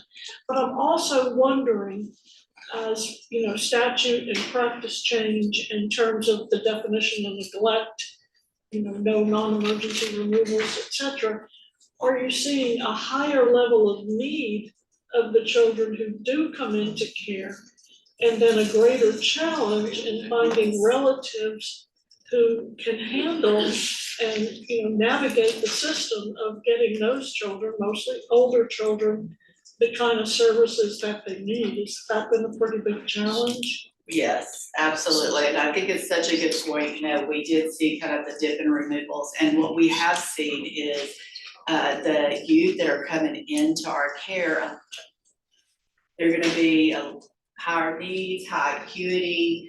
They kind of have, you know, sometimes they're gonna be our wrapper cases when they refuse to assume parental responsibility. So we are definitely seeing that, which is very difficult to find kinship and relatives. But I think that's where I go back to having kind of those initial meetings with families, because I think sometimes families, friends may say no to that because of the unknown.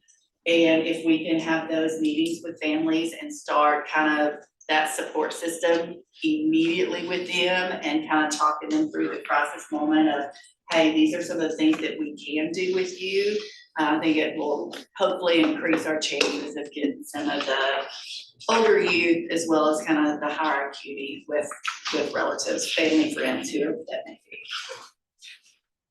Do you know what percentage of school-aged children are being first placement in the same school district where they were prior to removal? And can you break that down between kinship percentage, fictive kin, and then traditional foster? I don't have that, but we definitely have data around schools, staying in same schools as well as if they're in kinship.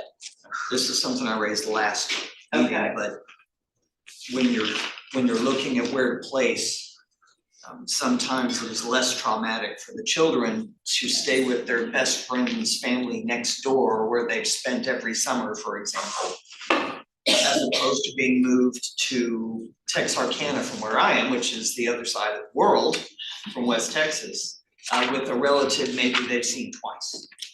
And so in the prioritizing of blood versus community and stability, I'm just curious as to what percentage of kids that are getting those distant relative kinship placements are outside of their current community. That's why I asked, so. Yeah, no, and I think it's a good point. I think when I kind of go back to my team, I made note earlier, I definitely think I need to have a little bit more information on number of removals for first placement and within 14 days. And I will add that because I think that would be something to look at too, is that even if they're going with relatives, is that same school, is that moving across Texas? So I think that's a good point to make, to look at it. What do you think your biggest barrier is? You talked about 34% going to kinship. What's the biggest barrier you think your team is facing? Is it the family, you can't get a hold of the families, or the families saying no? What do you think it is? No, I don't necessarily often see the family saying no. I think sometimes there is. I think that there is probably one of the biggest barriers is what kind of criminal and CPS history for families. Sometimes that is a very big barrier for us. I think that is something we're working on as well, to be mindful that it's family, and does that criminal or CPS history really impact the safety of that child. So I think that's a barrier. And I think for removals and first placements, like you all know, sometimes it is such a crisis, immediate, kind of at that point in time to pick up. I think that creates us a barrier to get that as first placement, because we may need a placement within 2 hours for some children, right? And so that first placement is sometimes difficult just because the immediacy of the removal. But I still think we could do better even at that, right? Like can we get families in within an hour? Can we make phone calls? Can we do anything, even in the time from the time we remove, as we're searching for a licensed foster home? Can we also be doing the same searches for relatives to see what we can do as quick as we can for those children? Okay, so as Marta said, we are partnering to make sure that even, first of all, the handoff, what I would say is so critical for our relatives to have that initial support. So we are working on that. I wanted to give you a little bit of just some statistics around where are kids living and why it's important to be in kinship. So as you can see, the number of removals as Anne mentioned, or the number of kids in foster care has definitely decreased. We have 15,666 kids in care for the state of Texas that are 0 to 17. There was a time when there was 25,000 and 30,000, if I remember correctly. And so at the end of December of 2024, we did have 12,882 kids, which is 82.2% of our population in foster care who are placed in some type of family setting. So that would be either with kinship, who's verified, non-verified, a foster home. So it's a family-like setting. So if you look at, there's some statistics there on where our kids are currently, or as of December, where they were living. The number that I'm really focusing on is the 38.1% of kinship who are unverified. And so that would equal to almost 6,000 children. And then we have about 11% or about 700 kids who are currently in kinship care, and they are actually verified. So they are actually part of the CPA or foster home population.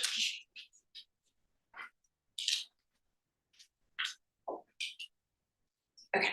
So here is just some quick data on how we've how kinship placements have changed over time. Now you will of course see that from fiscal year 2019 to 2022, we have seen it vacillate back and forth between 45 and 44%, and then fiscal year of 23, we were at 42%, with last year 41, and year to date, we have 42% of our kids placed with some type of kinship. And so I will talk about some of the efforts that we're doing. 42% to me is we could do better than 42% in terms of placing with kinship. And so we are definitely doing a couple of things to try to make that happen. So this year, we created a plan to work on increasing the number of kinship placements. And we want to increase that to 45. Now, I will tell you that when my team brought it to me, I was like, 45? I mean, we're at 42, like, can we not do better than 45? And they're like, hold on, like, we have to like step by step, right? Because we created this plan, it's a very intensive plan that we started just this year of January. So they had to remind me the fiscal year will end in like the next, couple of months. So realistically, can we go beyond that? Absolutely. We're going to do our hardest to be above 45%, but our goal is at the end of this fiscal year to be at least 45% of our kids placed. So we're doing a couple of things as far as looking at some of our processes, and the first one is really identifying kinship connections for kids who are not in kinship placement. We want to continue to always look for relatives. Doesn't matter if the child has been in foster care 5 days or 10 years. We want to continue that search, and we want to continue that connection.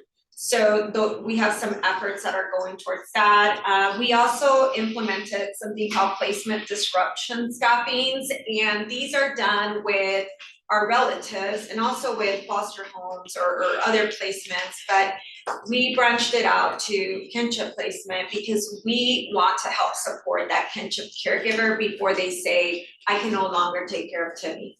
Like, I am at this point and I need you to take him because I don't know what else to do.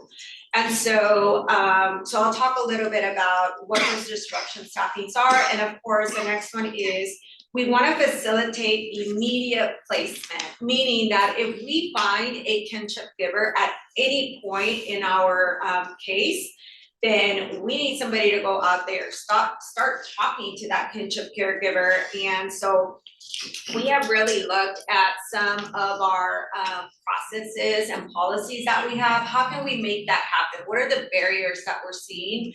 And what changes can we make? So the first goal that we had was, as I mentioned, was those connections. So we currently have a big state plan to be able to increase our kinship placements. But in addition to that, we also have the regional plans by every single region, because every community is different, every community has different resources, and so they're gonna have different strategies. So we wanted to make sure that every region would be able to do their own plan with supervising those plans. The next thing is we still have our kinship collaboration group, and that is we have a group of kinship caregivers from various parts of the state, and they come together with my staff and they talk about, what's working, what's not, how can we improve the process, and so we will be including their voices as we continue to figure out how can we better search, how can we better engage our kinship caregivers. And then part of the plan is that we are gonna look at our data quarterly to really look and analyze and evaluate, are the plans really working? Are we missing something? Is somebody doing something that's really working and having that shared? So that's gonna be our accountability to see, where are we going, and how do we help each other as a large state to continue to make those connections and placements with kinship caregivers.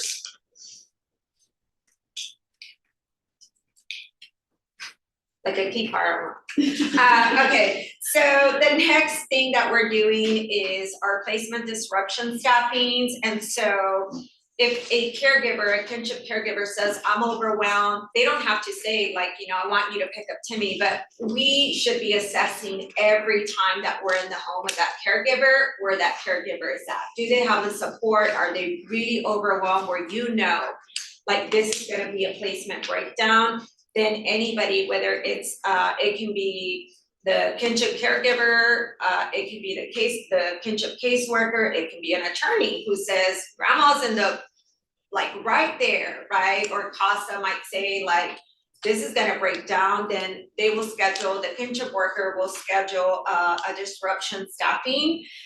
immediately. And so at this disruption staffing, it's actually composed of not just us and grandma, it's composed of CASA, attorneys are invited, kinship staff, regular staff, anybody that can come to the table. But one of the most helpful things that we have started to do is sometimes we actually have a provider there that can tell grandma, this is what we can offer. These are the mental health services that are available to you. This is your point of contact if the child is having a crisis in the middle of the night. And so we try to include some of those service agencies for those disruption staffings so that they feel supported and they know what to do, because the crisis is really what sometimes, understandably, it puts them over, right, what they can handle. And of course, the other part that we incorporated into this plan is making sure that somebody's following up on the plan and the action steps. So when we create the plan, the kinship worker and the supervisor during their conference, they go over the plan to make sure where are we, did we do this step, did we not? How is that working? Do we need to add something? So it's an opportunity for us to evaluate and really see what's working and what's not, and where we have to course correct, and what do we continue to do to preserve this placement. And the next big effort that we have, as I mentioned, was we went back and really looked at our policies and processes, and we needed to figure out how can we expedite kinship placements? How can we make this immediately? So one of the things that we went back and looked at was our preliminary home assessment. It used to be about, 3 pages, 4 pages, it was long. And so we went back and we really focused it on safety. Like, is this child going to be safe? Yes or no? And yes, there might be some house things that need to be fixed or whatever it may be, but the focus is really, will they be protective and are they safe for the kids, right? And of course, do they have a relationship with the kids? And especially if they're older, of course, we want to incorporate the youth's voice about whether or not they want to go there, but really streamlining and kind of reducing what the home assessment is has really been very helpful to doing immediate placements and not have to wait for a full-blown home study. Judges probably know, right? It can take some time, and so instead of waiting for that whole process, we can do our own assessment, run the criminal background checks, do the CPS history on the spot, and be able to place the child there when a kinship caregiver is identified. The other thing, and Jamie mentioned it, is the Partners for Children and Families. They created committees, and so one of the subcommittee group is actually focused on kinship. How can we not only increase kinship, how can we support it, how do we identify kinship? And so, as Jamie also mentioned, part of our federal review that was done, one of the areas of focus that we really need to continue to improve on is our kinship placements, in terms of, same thing, identifying, supporting, making sure that we're able to provide them what they need to be successful. And then we also have a monthly kinship corner, and that is given to all staff. Again, if we are putting it out there every month, it's fresh, and staff can continue to really prioritize kinship placements. And it's an opportunity for them to really see what policies have changed in regards to kinship, what new resources have we found, and what forms have changed, so that we can really expedite some of those processes. And I know that maybe some of y'all might be curious about the licensure that is happening, right? I know there's been, as I mentioned, verified kinship caregivers that we have is not as large as we would like for it to be. Many of you are aware that the federal gave some guidance on that, and so we have been working in partnership with HHSC. And some of the things that we are looking at, or that ultimately is what HHSC will recommend, but they are looking at some minimum standards that really prioritize safety requirements over administrative burdens. They are looking at removing square footage requirements for the home environment. That is a big barrier sometimes for our kinship caregivers. And so that, I think that's gonna be very pivotal in terms of getting a kinship caregiver verified. It will also remove unnecessary training that does not apply to a kinship caregiver. We all know that, I don't know, my grandma probably could have never been my kinship caregiver because first of all, she's not gonna sit through a training for that long, just generational. That's just not anything that she would do. But we did find that some of the training that is being given to a traditional foster parent should be different than what our kinship caregivers are getting. And then also removing duplicative forms and the process for a kinship giver, which will be big. If you've ever seen a packet of what's required, it's a lot. So really looking at, they're looking at what can they remove that's already duplicated. And so some of the things that we are hoping that this will change is, as I mentioned, decrease the barriers for kinship caregivers in order to become verified. Increase kinship caregivers being eligible for the permanency care assistant, and that is the PCA. That's our goal, is to make sure that our relatives, if they're gonna take PMC of a child, if they are verified, they qualify for PCA benefits, which is a monetary assistance for them after we exit the case. And so we don't have a large population, but in the ones that we have, when we looked at them, those that are actually placed, if we have a child that's placed with a relative that is verified, the recidivism back into foster care is almost nothing. So we know that it works, and so we really wanna put a lot of our efforts into that. And of course, we wanna increase, through this process, really increase the kinship placement supports and stability as they go through the process. So we're really excited to see those rules come out, and so I believe maybe sometime in the fall they'll be ready. So we're looking forward to that. I have kind of a two-part question, and I recognize I'm sitting next to my friend Chantel.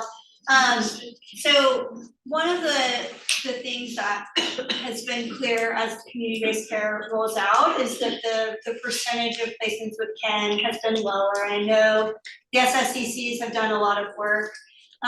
So two-part, one, do you see any other drivers for that percentage going down since fiscal year 20? And then two,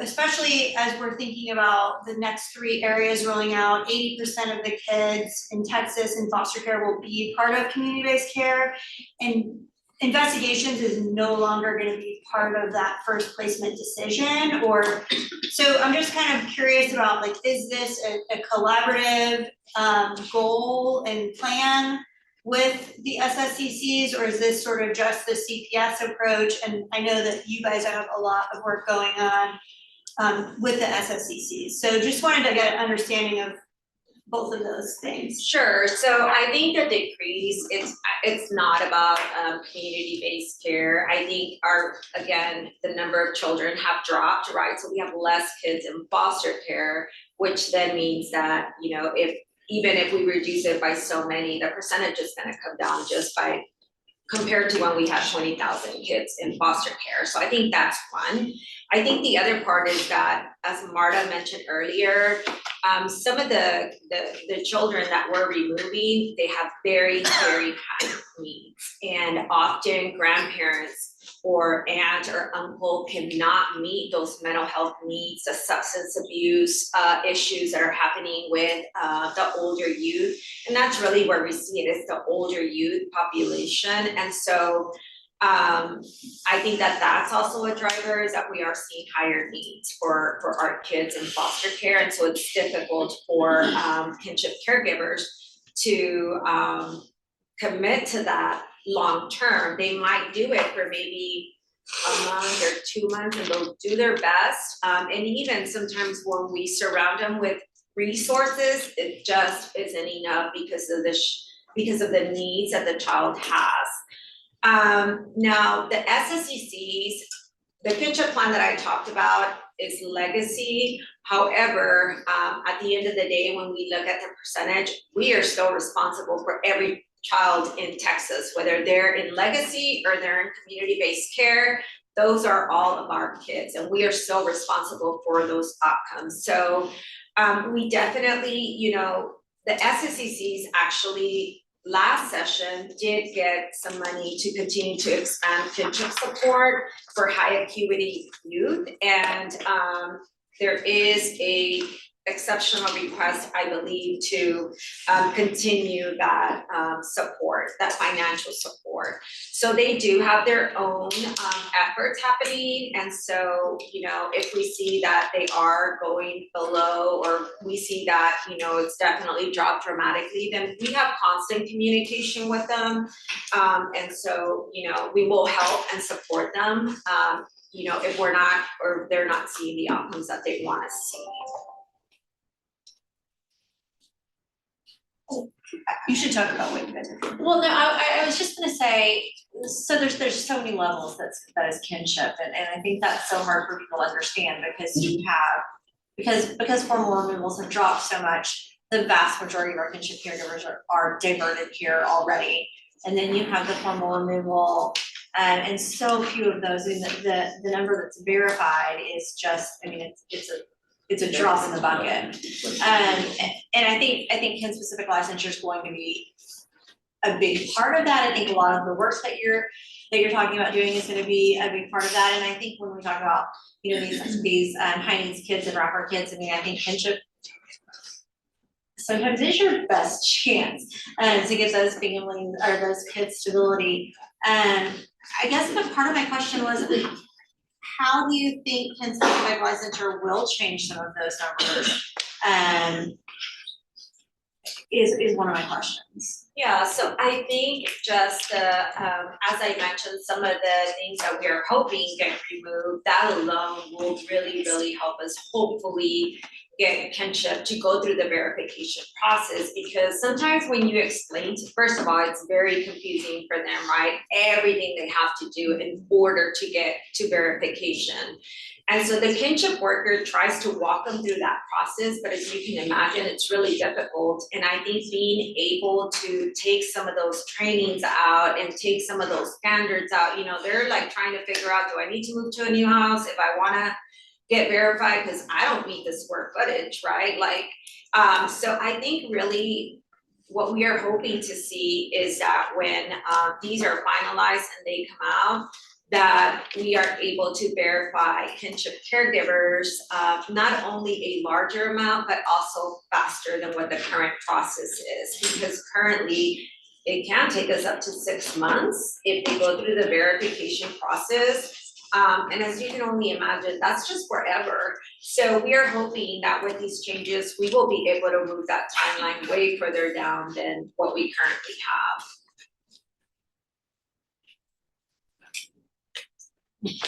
I mean, I think you're right.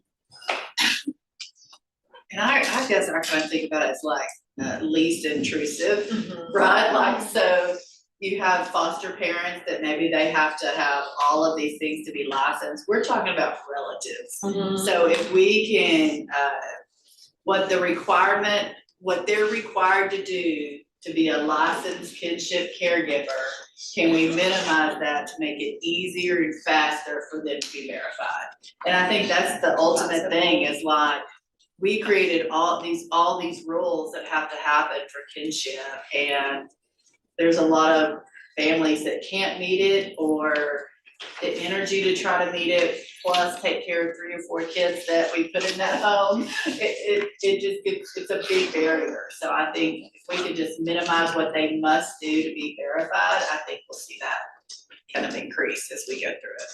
Yeah, because I think if you look at the way, you know, I call them professional foster parents, right? Because they go through the training, this is what they want to do, you know, where with relatives, we're literally from one day to the next, here you go, right? Like, here's 3 kids, like their priority is, how am I gonna meet all the needs here? What do I need? And so I do think that, and then on top of that, we come back and say, you know, if you want a foster care payment, you know, you have to go through all this process. You know, yes, we give them the ROTC payment, but it's not, you know, the same. And so I think through this process, hopefully we'll be able to walk them through and really help them get what they need to get. And that is financial support is very important to our kinship caregivers. Yes. So my question is related to the requirements that you have for, what is it, verified kinship? Are you looking at changing for people who have past cases or criminal history so that they can be a verified kinship placement? Yes, so And if we you are. are, how close are we to getting that pushed through? So first and foremost, you know, HHSC is the one that determines if, in order for a kinship caregiver to get verified, we don't have the last say so. The last say so really lies within HHSC giving them the actual license, right? So they have standards around criminal history and, you know, what they can, you know, take in order to get them verified. And so that's a really good question, and I don't really know in terms of if with this process, they looked, I'm pretty sure they did at the criminal histories and, you know, where can we do waivers, where can we not? And so, but that's a great question and I can follow up. I wanted to mention,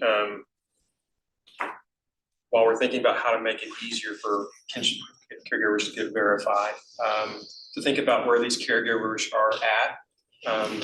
It's different from somebody who makes $70,000, $80,000 a year to take a day off of work to go and take a class. And when you have to make a decision between going and taking the class or losing your job, it's significant. We have kinship workers who have transportation issues. We have kinship placements who have transportation issues. Some of them don't have access to internet or computers, and they have to have their class. If they're going to take a class or need something, they need to do it in the home or somewhere nearby. These are some of the struggles that I hear from kinship, potential kinship caregivers in our court as to why they're not doing it, because they're having to make some tough decisions. We had, as another example too, we had an issue that came up. It was a financial decision. I asked the potential kinship caregiver, why haven't you taken this child?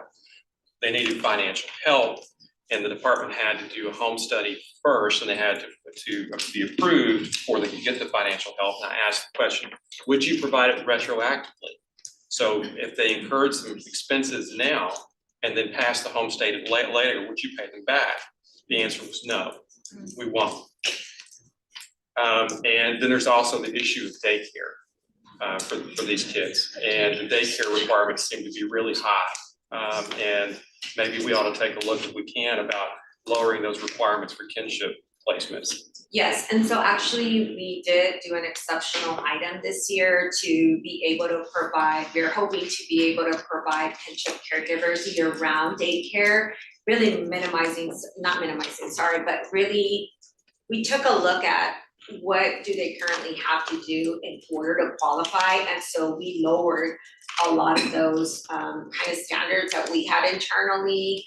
And so we are hopeful that if this goes through, then we will have added daycare where it can be year-round and not just until, because once school ends, right, they have to be working, and yeah, we have to understand that they also need respite, right?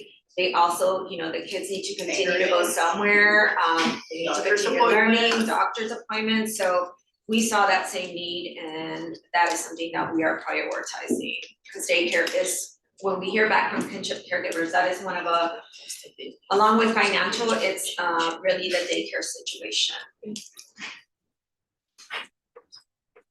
There was a question from Julia Hatcher. Oh, yeah, so for the kinship placements that are not verified, DFPS does have the last word as to whether or not the criminal history and CPS history requirements can be waived or reduced or whatever, right? Correct. And you're looking at that?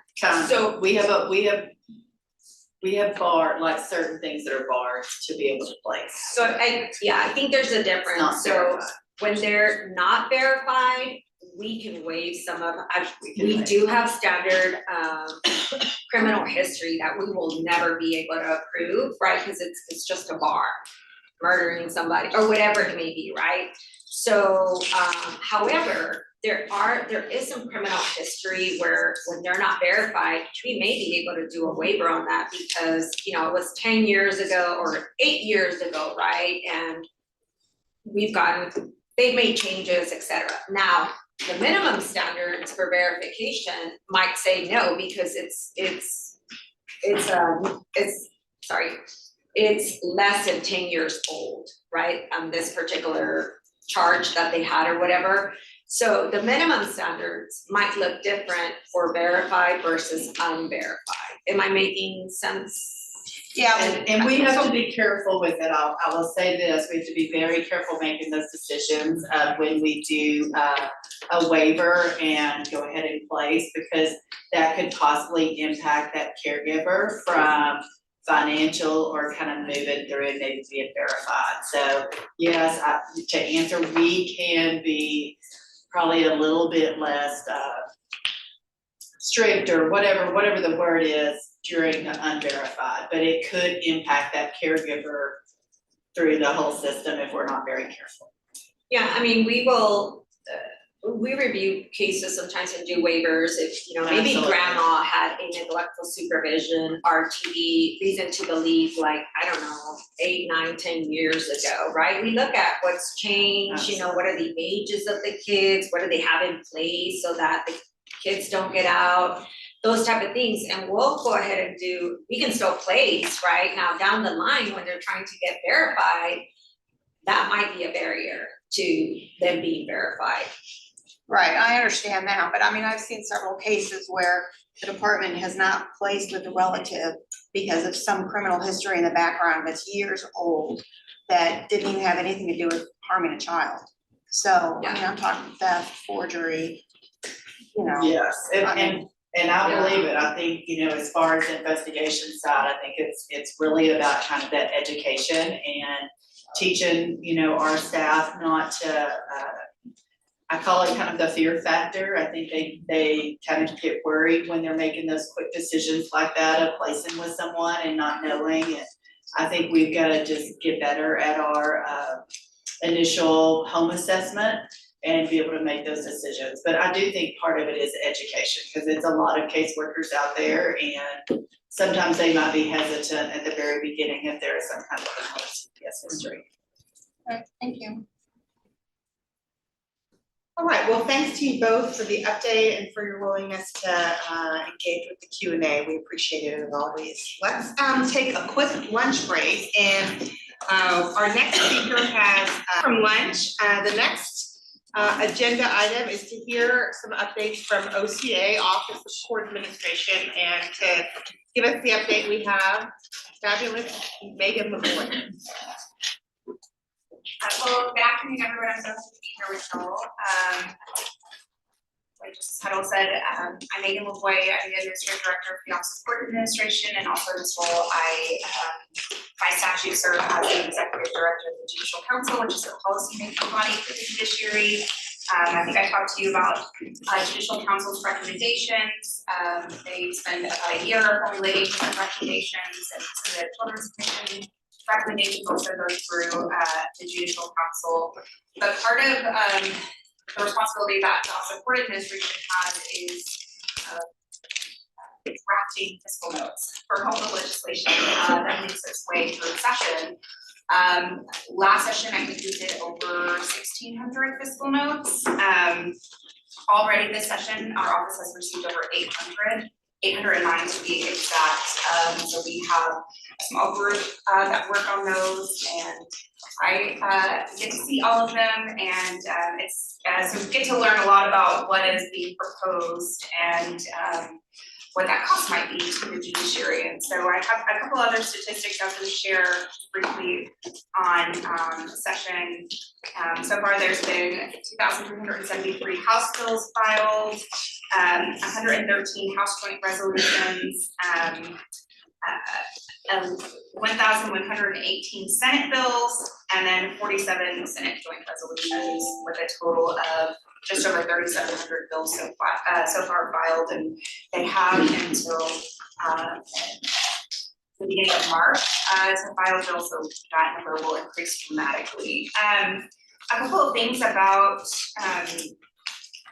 our budget request. So, the judiciary just had their first legislative appropriation request, before Senate Finance about 2 weeks ago, and just found out that, our House Appropriations legislative appropriation request hearing is going to be sometime the week of February 24th. They're expected to name committees next week and then have some initial meetings the following week, and then the judiciary will be one of the first articles up in House Appropriations. Some of the things that just in our budget that I think you should be aware of, the Texas Indigent Defense Commission, which is administratively attached to the Office of Court Administration. Last session, there was legislation passed to increase their purview to include family representation, but there was no funding attached to that. They do have staff member, Crystal Pignon, who I'm sure that many of you know and have met, that is working on that issue for TIDC, but TIDC was required to do a study to see how much counties were spending on family representation, and in the last fiscal year, I think it was just over 16 million, and the counties fund all of that. There is no state funding.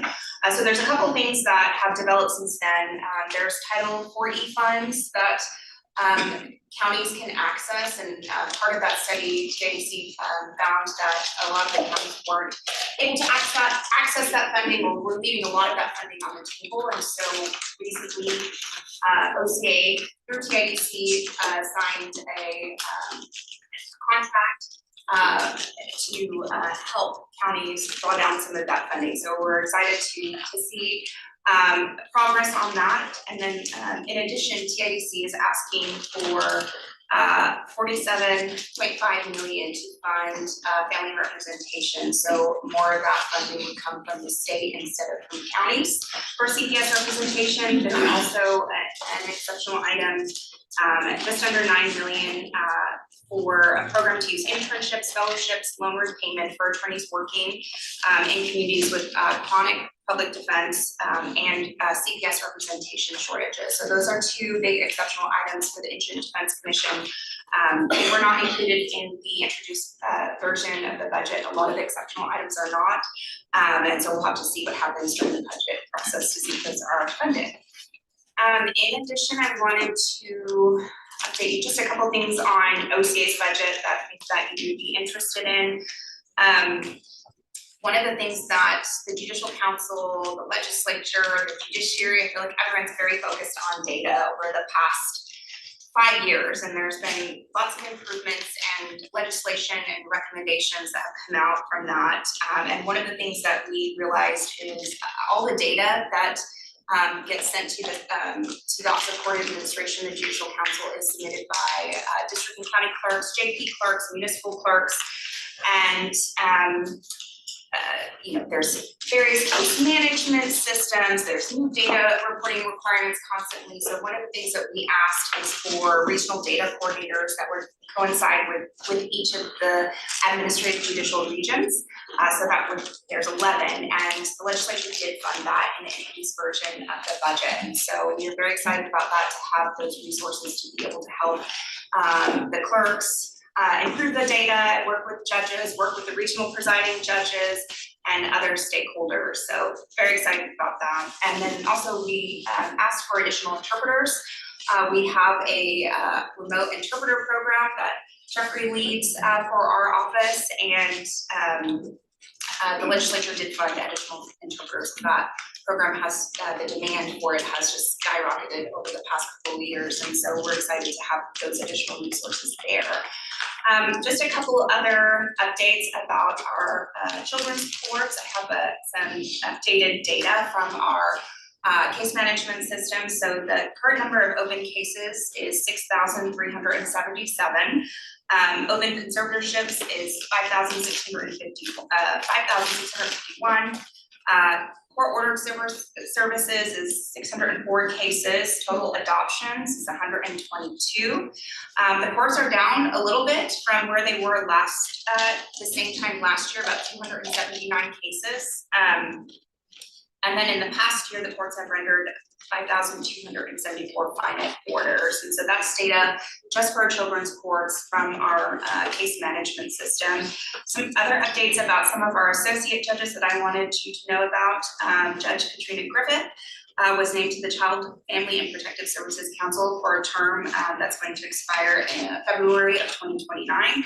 As you all probably know, the council is charged with studying and making recommendations to the commissioner regarding the management and operation of the Department of Family and Protective Services. So we're very happy for Judge Griffith. And then Judge Rawlison, she is with the Coastal Bend Children's Court, and Amy Corman from the Children's Commission are going to present at NCJFCJ, at their 2025 National Conference on Juvenile Justice in Boston on the benefits of early intervention court liaisons. So that's a program that we've been helping partner with the Children's Commission on. We have 3 right now in Galveston, Bell, and Lubbock County. I know you all heard a lot about those.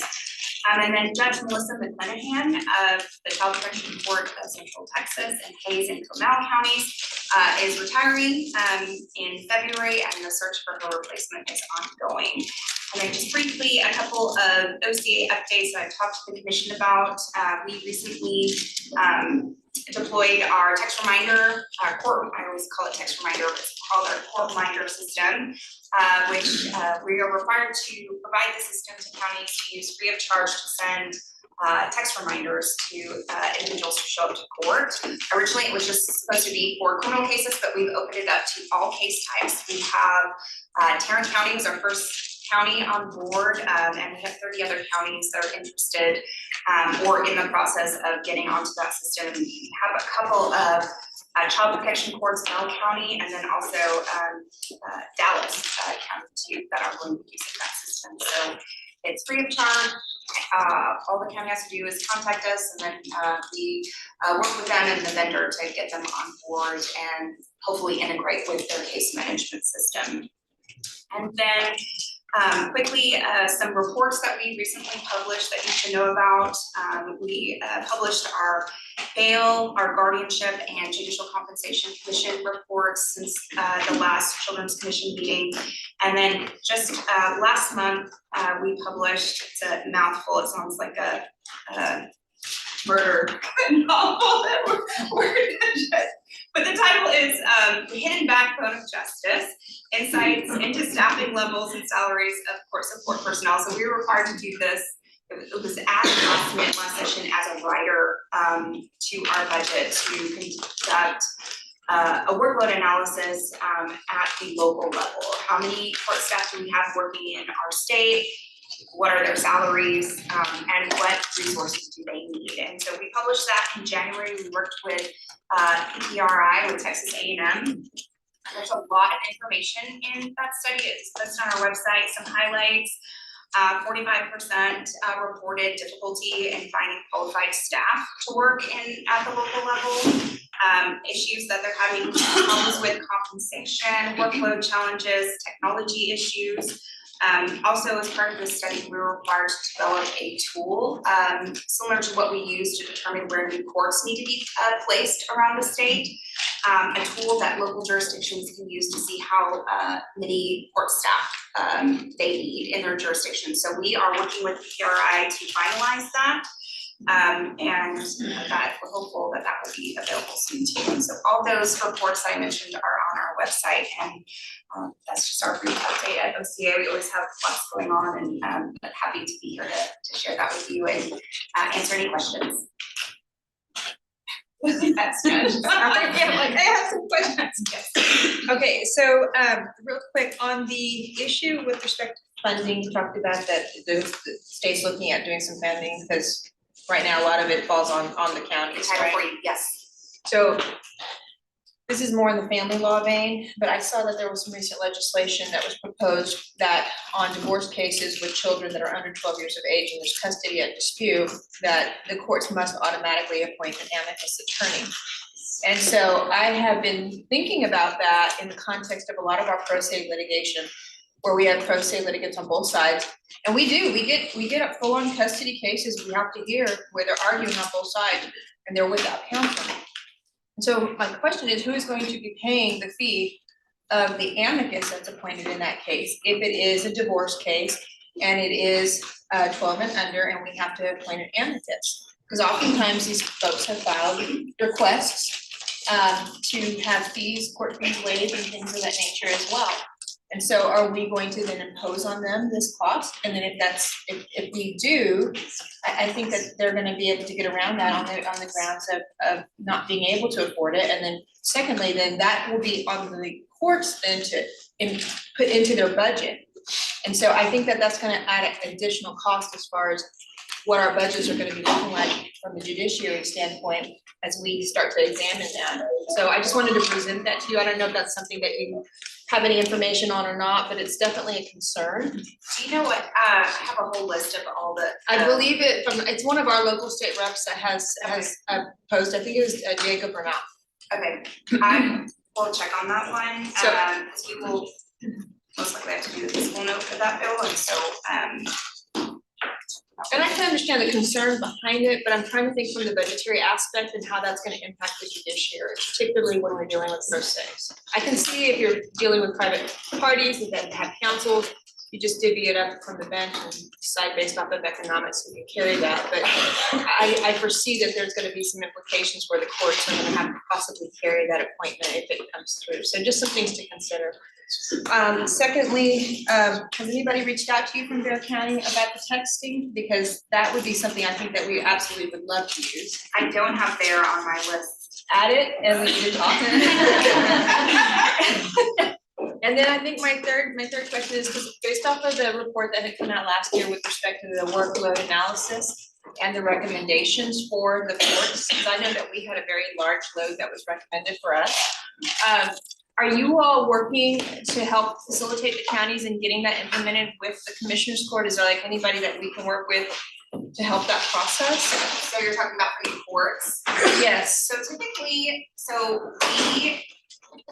this was the first year, we typically have a methodology and we only would do a workload analysis if we were asked by the county, by a judge in the county, or by a legislative member, because, you know, it could show that a jurisdiction needs 30 new courts, but if the county is not willing to fund those new courts, the legislature typically would not impose new courts if the county doesn't have space or funding. It typically costs between $750,000 to $1 million to implement a new district court. However, that being said, this last year we were required to do and publish a workload analysis for the top 30 jurisdictions, which we have done, and it's on our website.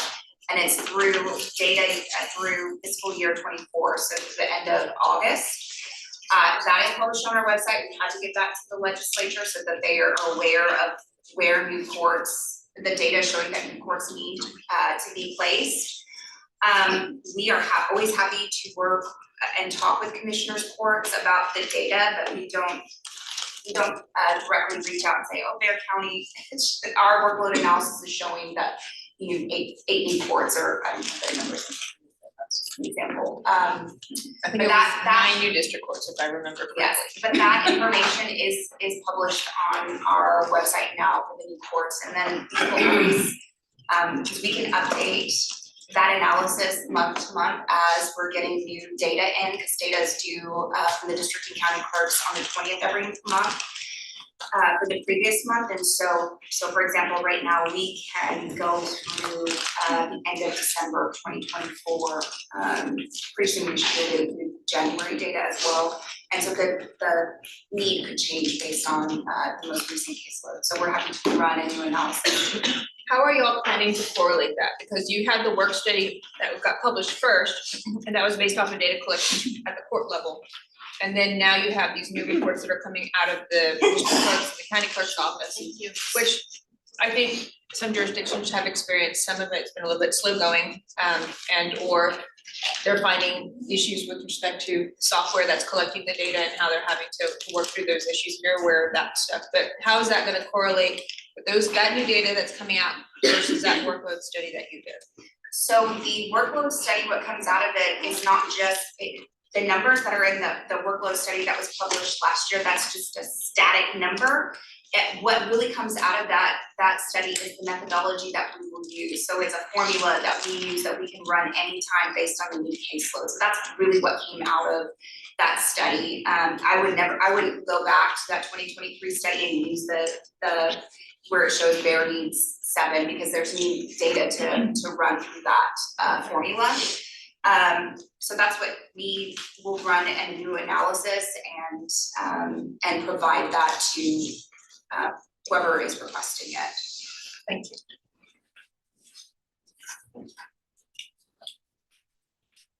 Okay, thank you, Megan, as always, for the work that you do to support the Judiciary Commission. We appreciate your time. Thanks for having me, of course. Okay, and for now, so something a little special. We are doing something we haven't done in a while, but that we used to do all the time, and that is setting aside some time to go around the table. And it is not a command performance if you don't have a particular thing that you want to share, but we thought we'd do a roundtable today. And for commissioners who have something they want to share, a new problem, a new challenge, a new program that you think is working, a success that you've had in your world, a new project or any other kind of area of focus that you would like to share today, we've set some time aside to go around and do that. So what I would propose is first a volunteer, and then for whoever wants to start, and then we'll go clockwise around the table from there. And I'd say let's keep it to 2 minutes, and if someone has a question, ask the commissioner right then at the end of those 2 minutes. And let's just see how this goes. So we thought we might just want to set aside some time to hear what people are seeing, boots on the ground, and maybe just have a little listening session. So who would like to go first? I will, since I'm yapping already. Yay, okay, well, we love your yapping, we love it. So, as many of you all know, I do the Pearls Court program, which deals with teen foster youth aging addict care. The idea behind it is to create foundation of support, life skills training, so that they have stability as they exit care. One of the facets of what we do in that program is we have what's called the Pearls Court Council. And it's kind of almost like this, but on a very microcosmic level to our local area. And I was sharing it today with Judge Griffin about that, and it kind of, the idea came to me that it would be nice to have something very similar like this, a great think tank, but at the local level in the different jurisdictions. I think it would be beneficial because even though we gain a lot of great information here and we're exchanging ideas, sometimes there's things that are at our local level that we can all troubleshoot across the table on. So I'm putting it out there more as a thought for you all to think about, and maybe implementing something very similar, but on a more micro level within your various jurisdictions. So could you tell us, while we have you, sort of who comprises your council? Like who do you have there at the table? So we have at the table ad litem. We have the attorneys for the state. We have representatives from the department. We have CASA at the table. We have sometimes we have, for instance, UT Health Science Center has a health department, it's called Climb, I lost the word there. It's called Climb, so we bring representatives for that. They do a lot of our programming with our program. So they come to the table. And so for instance, like if something comes up, by way of example, we have transportation issues a lot with our kids, getting them to programming. So we might troubleshoot that for the subject matter for that specific meeting.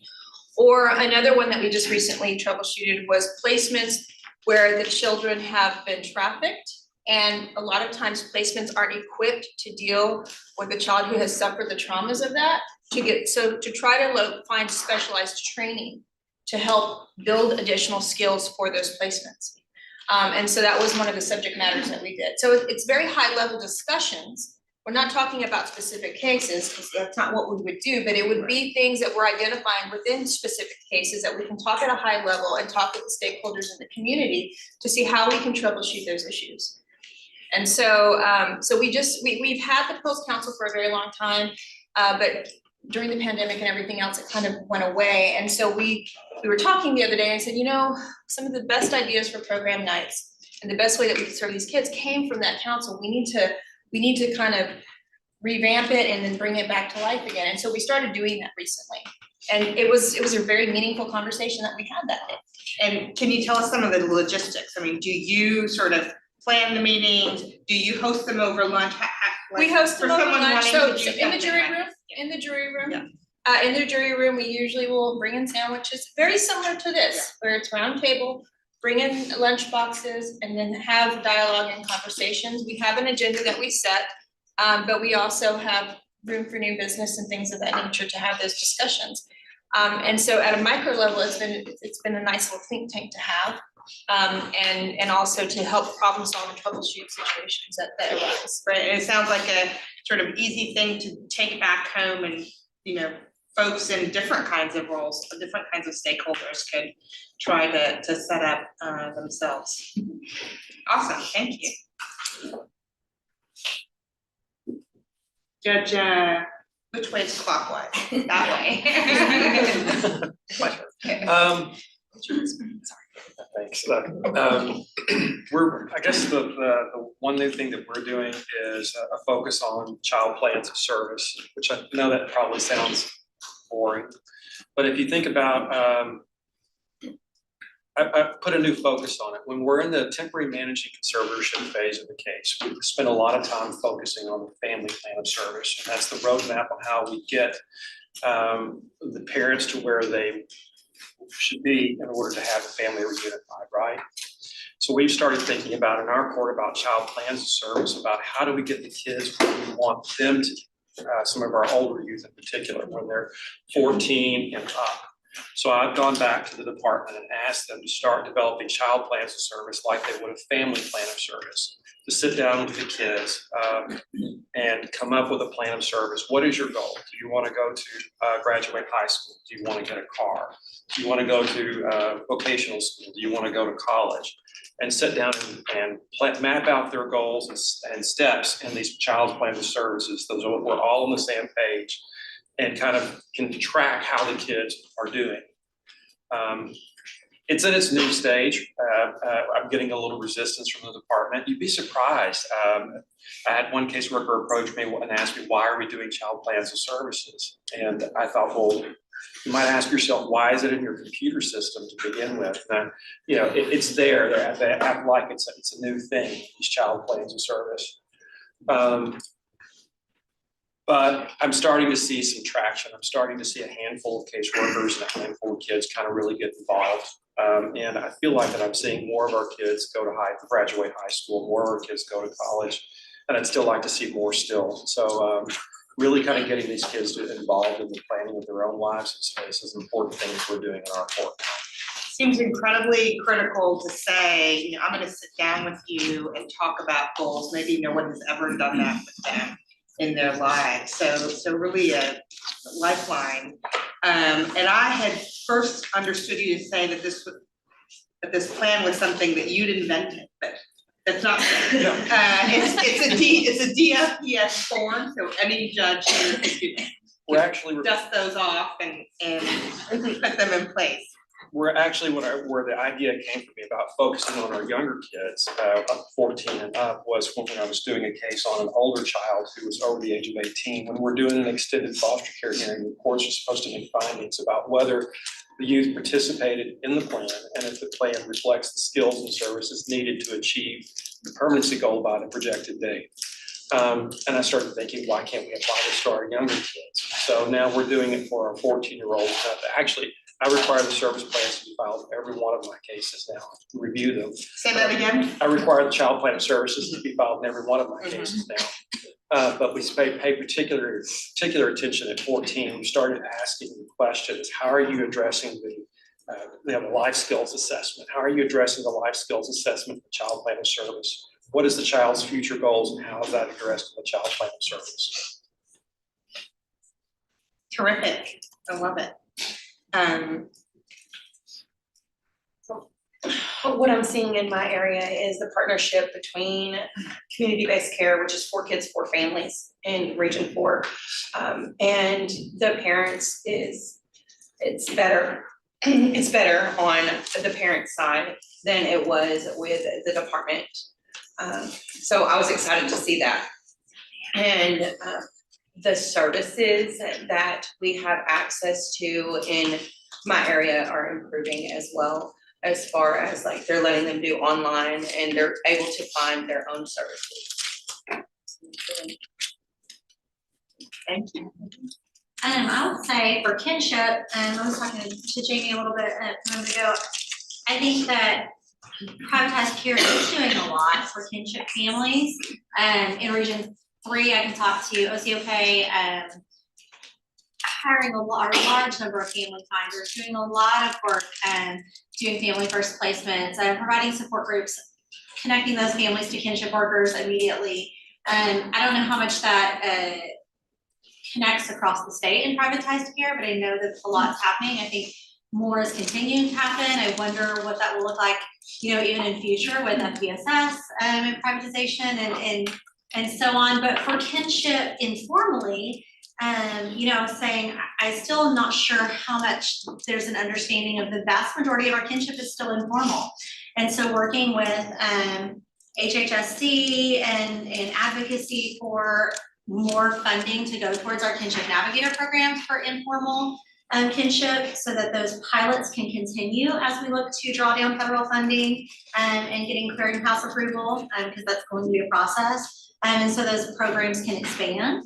And so looking for advocacy for that, and then looking for advocacy for financial and legal supports for those kinship families, but those informal kinship families that don't have them. So that's kind of been my focus right now, and if I can urge you to work towards anything in your advocacy as well. I think right now at Texas CASA, we're really focused on the legislative session. We have our legislative priorities are published and on our website and available. As always, we tend to focus our advocacy on improving the outcomes of kids that are experiencing foster care. So a lot of our advocacy is related to older youth and creating barriers or reducing the barriers for success past foster care. And then we're also doing a lot to better support and find our kinship caregivers as well. So lots going on. It's a very busy time, but yeah, I've been excited by the conversation today.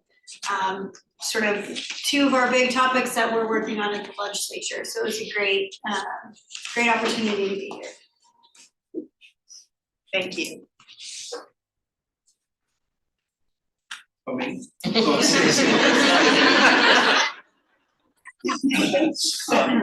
the OCA perspective, we see this area of work through lots of lenses.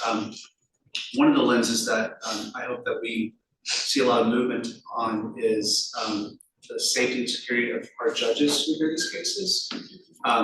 You might have seen it in the news last September. There was a Williamson County judge who was threatened. There was quite a tragic event that happened around it.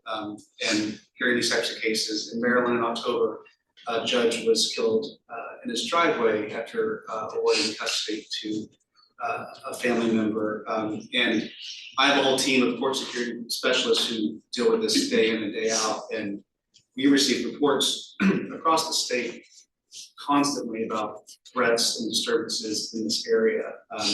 So I see threats every single day against our judges and our staff. And particularly in this area of work, we've seen a drastic increase only because it's so much easier these days to put threats out to people via social media and via just electronic anonymous means. And all those threats have to be taken seriously. there was a federal bill that was going through last year, that was called the Countering Threats and Attacks to Our Judges Act, that was supposed to dedicate funds and resources for all courts across the country for enhanced security. That didn't make it past the House, but we're hopeful that it's picked up again. At the local level, the state level, the Judicial Council's recommended a lot of recommendations on privacy protection and personal security protection for judges. And we're hopeful that there will be bills that will be entertained this session that will help address that. We have very limited resources when it comes to protecting judges and court staff in this area. These are very contentious cases, and there are often some very unhappy people when it comes to the outcomes of the hearing. So, you know, again, we see a lot of different lenses in this field, and that one's been near and dear to my heart recently. Thank you, we all appreciate that. And I don't have anything to add to this stuff. Okay. No, just want to mention, Justice, I look forward to partnering with you and the entire commission team on an effort, to partner with you all on an effort to better engage caregivers, parents, foster care, in the legal process. And so we look forward to doing that together this year. Thank you. Wonderful. Nothing. All right, Judge McCraw. I was just gonna add, we're going through the community-based care transition. I'm optimistic to hear that it's been good in other regions. It's been a rough go. I am hopeful we are getting on a better path. And so at this point, it's really just been all hands on deck between the attorneys, the caseworkers, CASA, the judges. We've been meeting fairly regularly, trying to figure out how to fix things that need to be fixed right now, but that's really, we're probably most, if not all of our efforts have been really focused on. It's been rough. Could I ask you to share a little bit more about what just an example or two of what sort of the problem areas have been, or what the challenges have been for you? When we initially started, it was that we lost all of our caseworkers, and then the ones coming on with the, with the community-based care group that took over a region, they were hiring all these caseworkers that would go through training and then quit, never show up to court. We were having a real problem with not having any caseworkers. We had a number of master workers still from DFPS that were assisting and helping out. Without them, I don't know where we would be.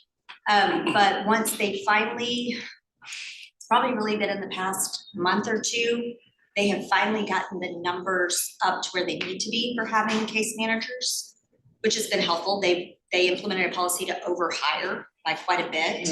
The problem is now we've got caseworkers that are coming in and have no idea what they're doing. And the problem is the kids and the families can't suffer for that.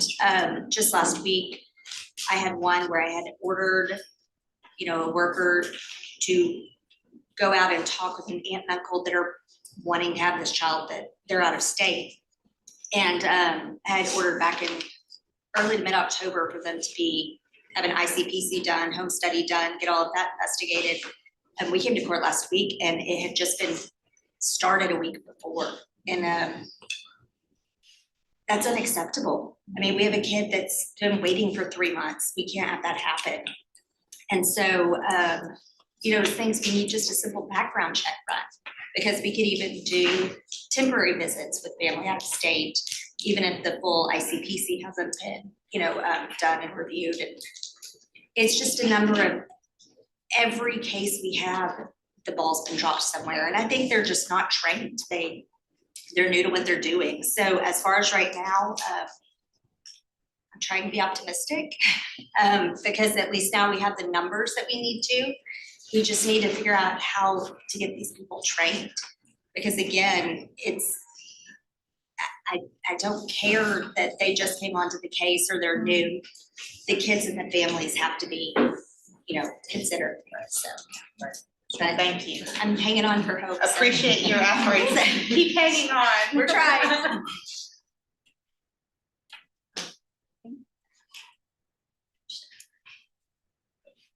I think one of the things I like to highlight today out of my area is I've got a couple of different CPS regions. So I have Region 6, B, which is right outside Houston. I have Region 7, which is right near Austin, and then Region 8, which is the San Antonio area. And I was one of the judges that was a part of the Texas Family First pilot program. You know, they picked some rural, urban areas throughout the state. There's a bunch of us that were in the pilot. And what I want to kind of point out is the legislature's, I guess, considering expanding that program statewide. I think the thing that I've learned through it is that these are children that potentially could have been removed.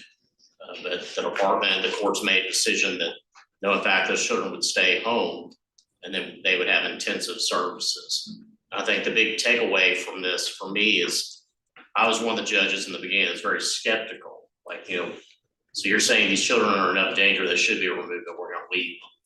So tell me how many protections are gonna be in place. So it's kind of a trust process, but what I like to tell everyone is I have Belong in my area. That's the SSCC group in Region 8.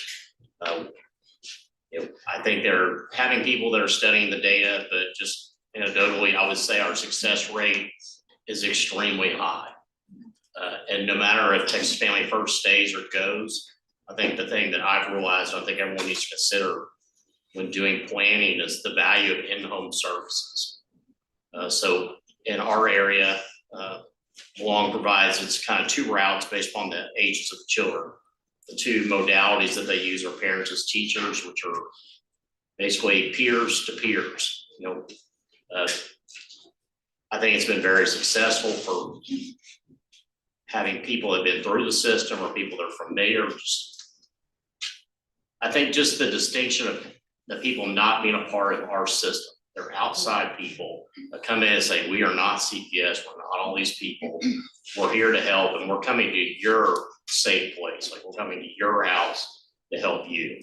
And then the other one is Breeze Strategic Family Therapy. And both these programs have been extremely successful.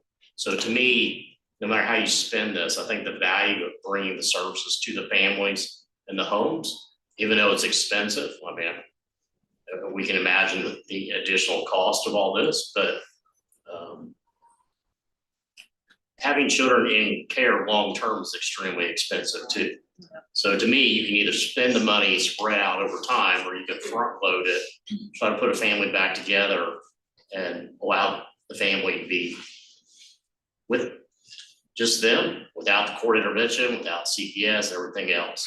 And I think just having that handoff, there's separation between the court and everybody else, basically that, you know, I'm here, the court, we're monitoring the case with your caregivers, the people on your team, they're coming to your house and they're there to help you and they're not a part of the CPS process.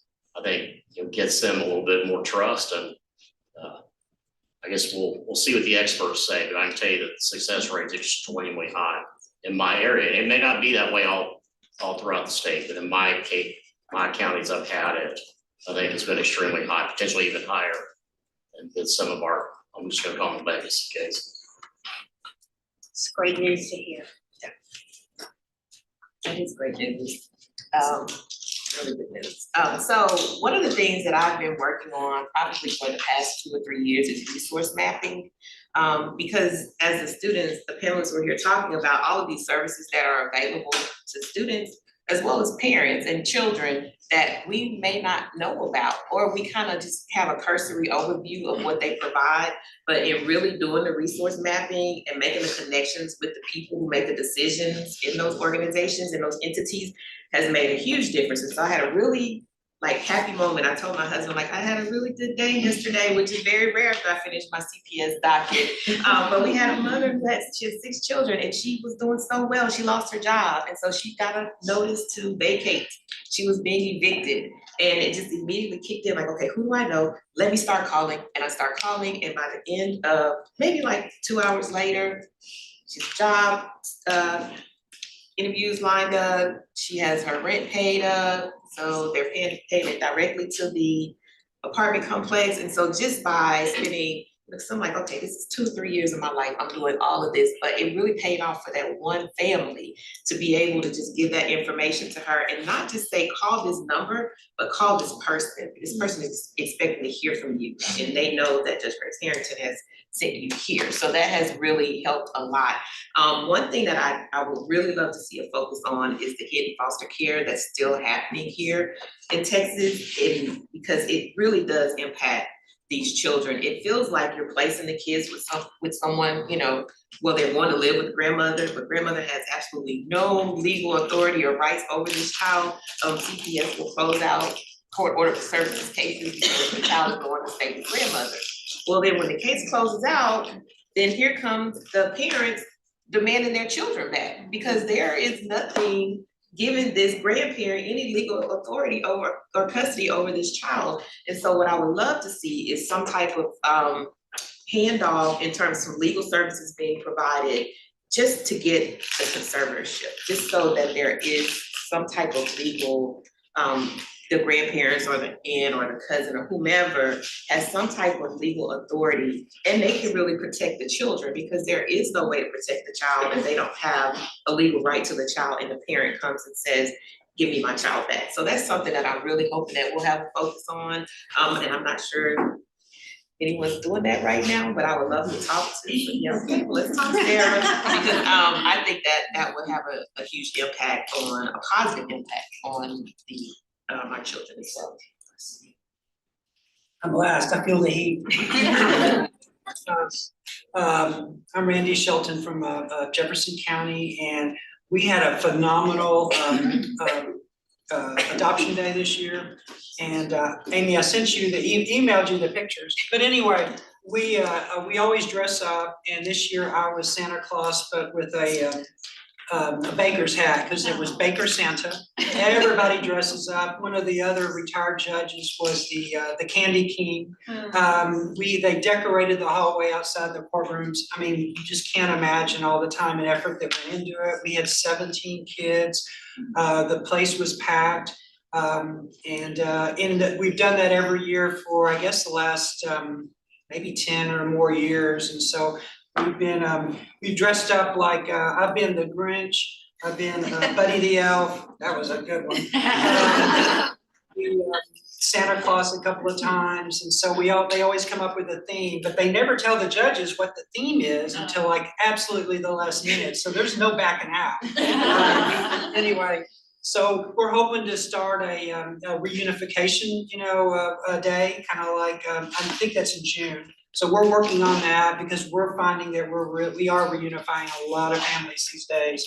So I think that's a positive.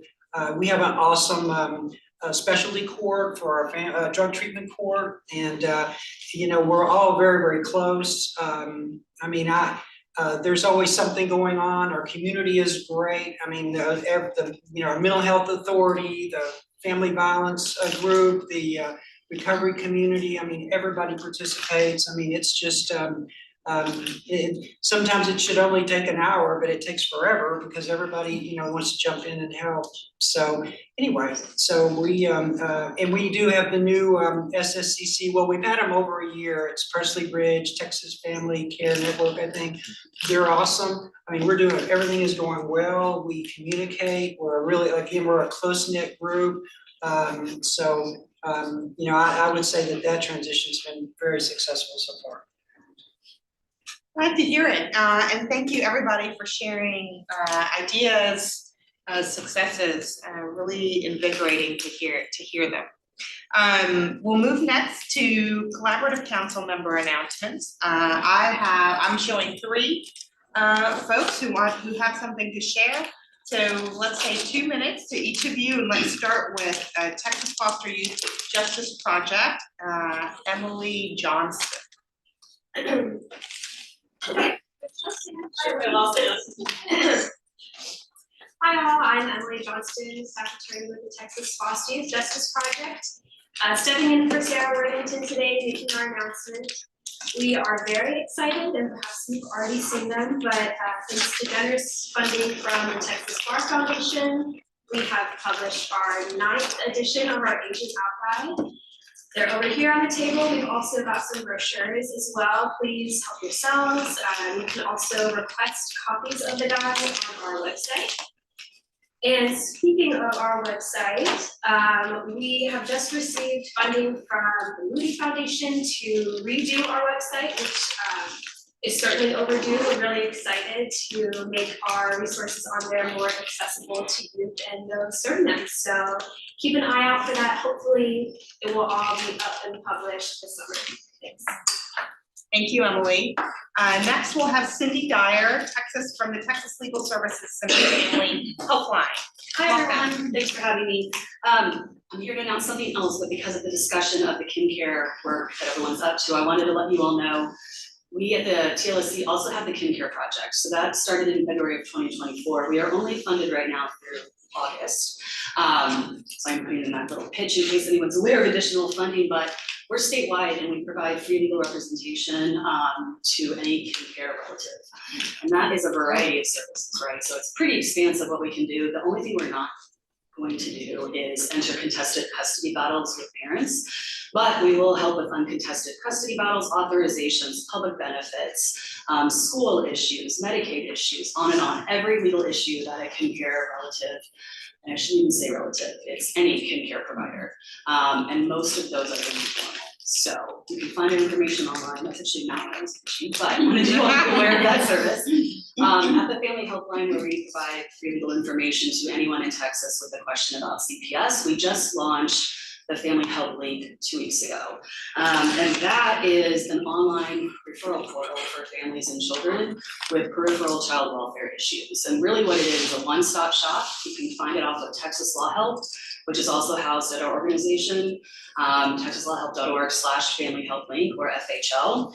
And it allows anyone with, I'll give you a list of issues, to do one application, and then magic happens behind the scenes that I don't fully understand, but then the system sorts based on the legal problem and also the geographic location of that family, which legal aid provider to send them to. And then through Legal Server, it's automatically sent as referral. Really trying to slim down everyone going around to 10 or 15 different organizations seeking help.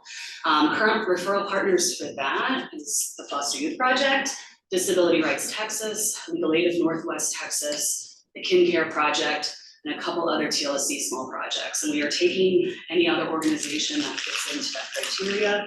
Just to let you all know, legal help can be related to foster youth rights, special education and school access issues, obtaining government benefits for a child, juvenile record sealing, driver's license restoration and name changes for a child, kinship caregiver support, and CPS involvement. And I forgot to list that Texas Advocacy Project is also. Thank you. What's the web address then again? The web address? Yeah. TexasLawHelp.org. TexasLawHelp.org. Yep, /FHL. Thank you. Thank you, Cindy. Tiffany Crouch Bartlett from Legal Advocacy Projects. Good afternoon. Hi, Texas- welcome. Hi, I'm with Texas Lawyers for Children. I'm the Legal Advocacy Projects Director. And I'm here for Barbara Alliance Principal. And I just wanted to share a couple of things in your commission notebook that you have today at tab 5. There's a page that talks about a new communication tool that we have that is for judges separate from attorneys. And it's a discussion board for judges to talk to mental health professionals and to ask questions in a general way, not about a specific case. This is a way to increase dialogue about trauma-focused care and any questions that judges might have for mental health professionals on the discussion board and also for attorneys. And we're really excited about this tool that is located on our website. If you go to Texas Lawyers for Children and then look at the communication tools, you'll see, and you click on, and it tells you exactly what to do to benefit from that. So that's one thing. We also have for the judges here, we have gotten approval for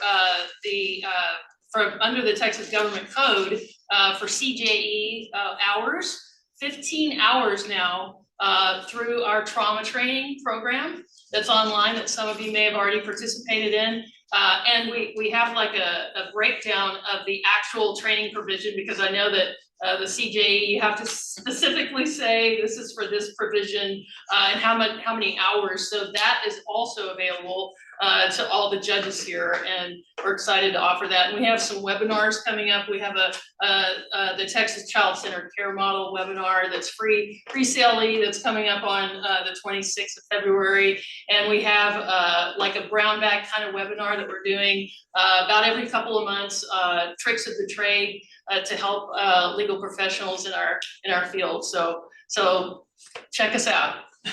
Wonderful, thank you for that, Tiffany. Any other announcements or any new business? Okay, let me just review our meeting schedule for the year, so it's on everyone's calendar. Friday, May 9th is a virtual meeting. In the fall, we'll have Friday, September 26th is our in-person meeting. And then Friday, November 14th will be another virtual meeting. Okay, so we'll look forward to seeing all of you there. In the meantime, continue this incredible dialogue. Appreciate your time and energy in attending the meeting today, and safe travels back home. Thank you for being here. We're adjourned.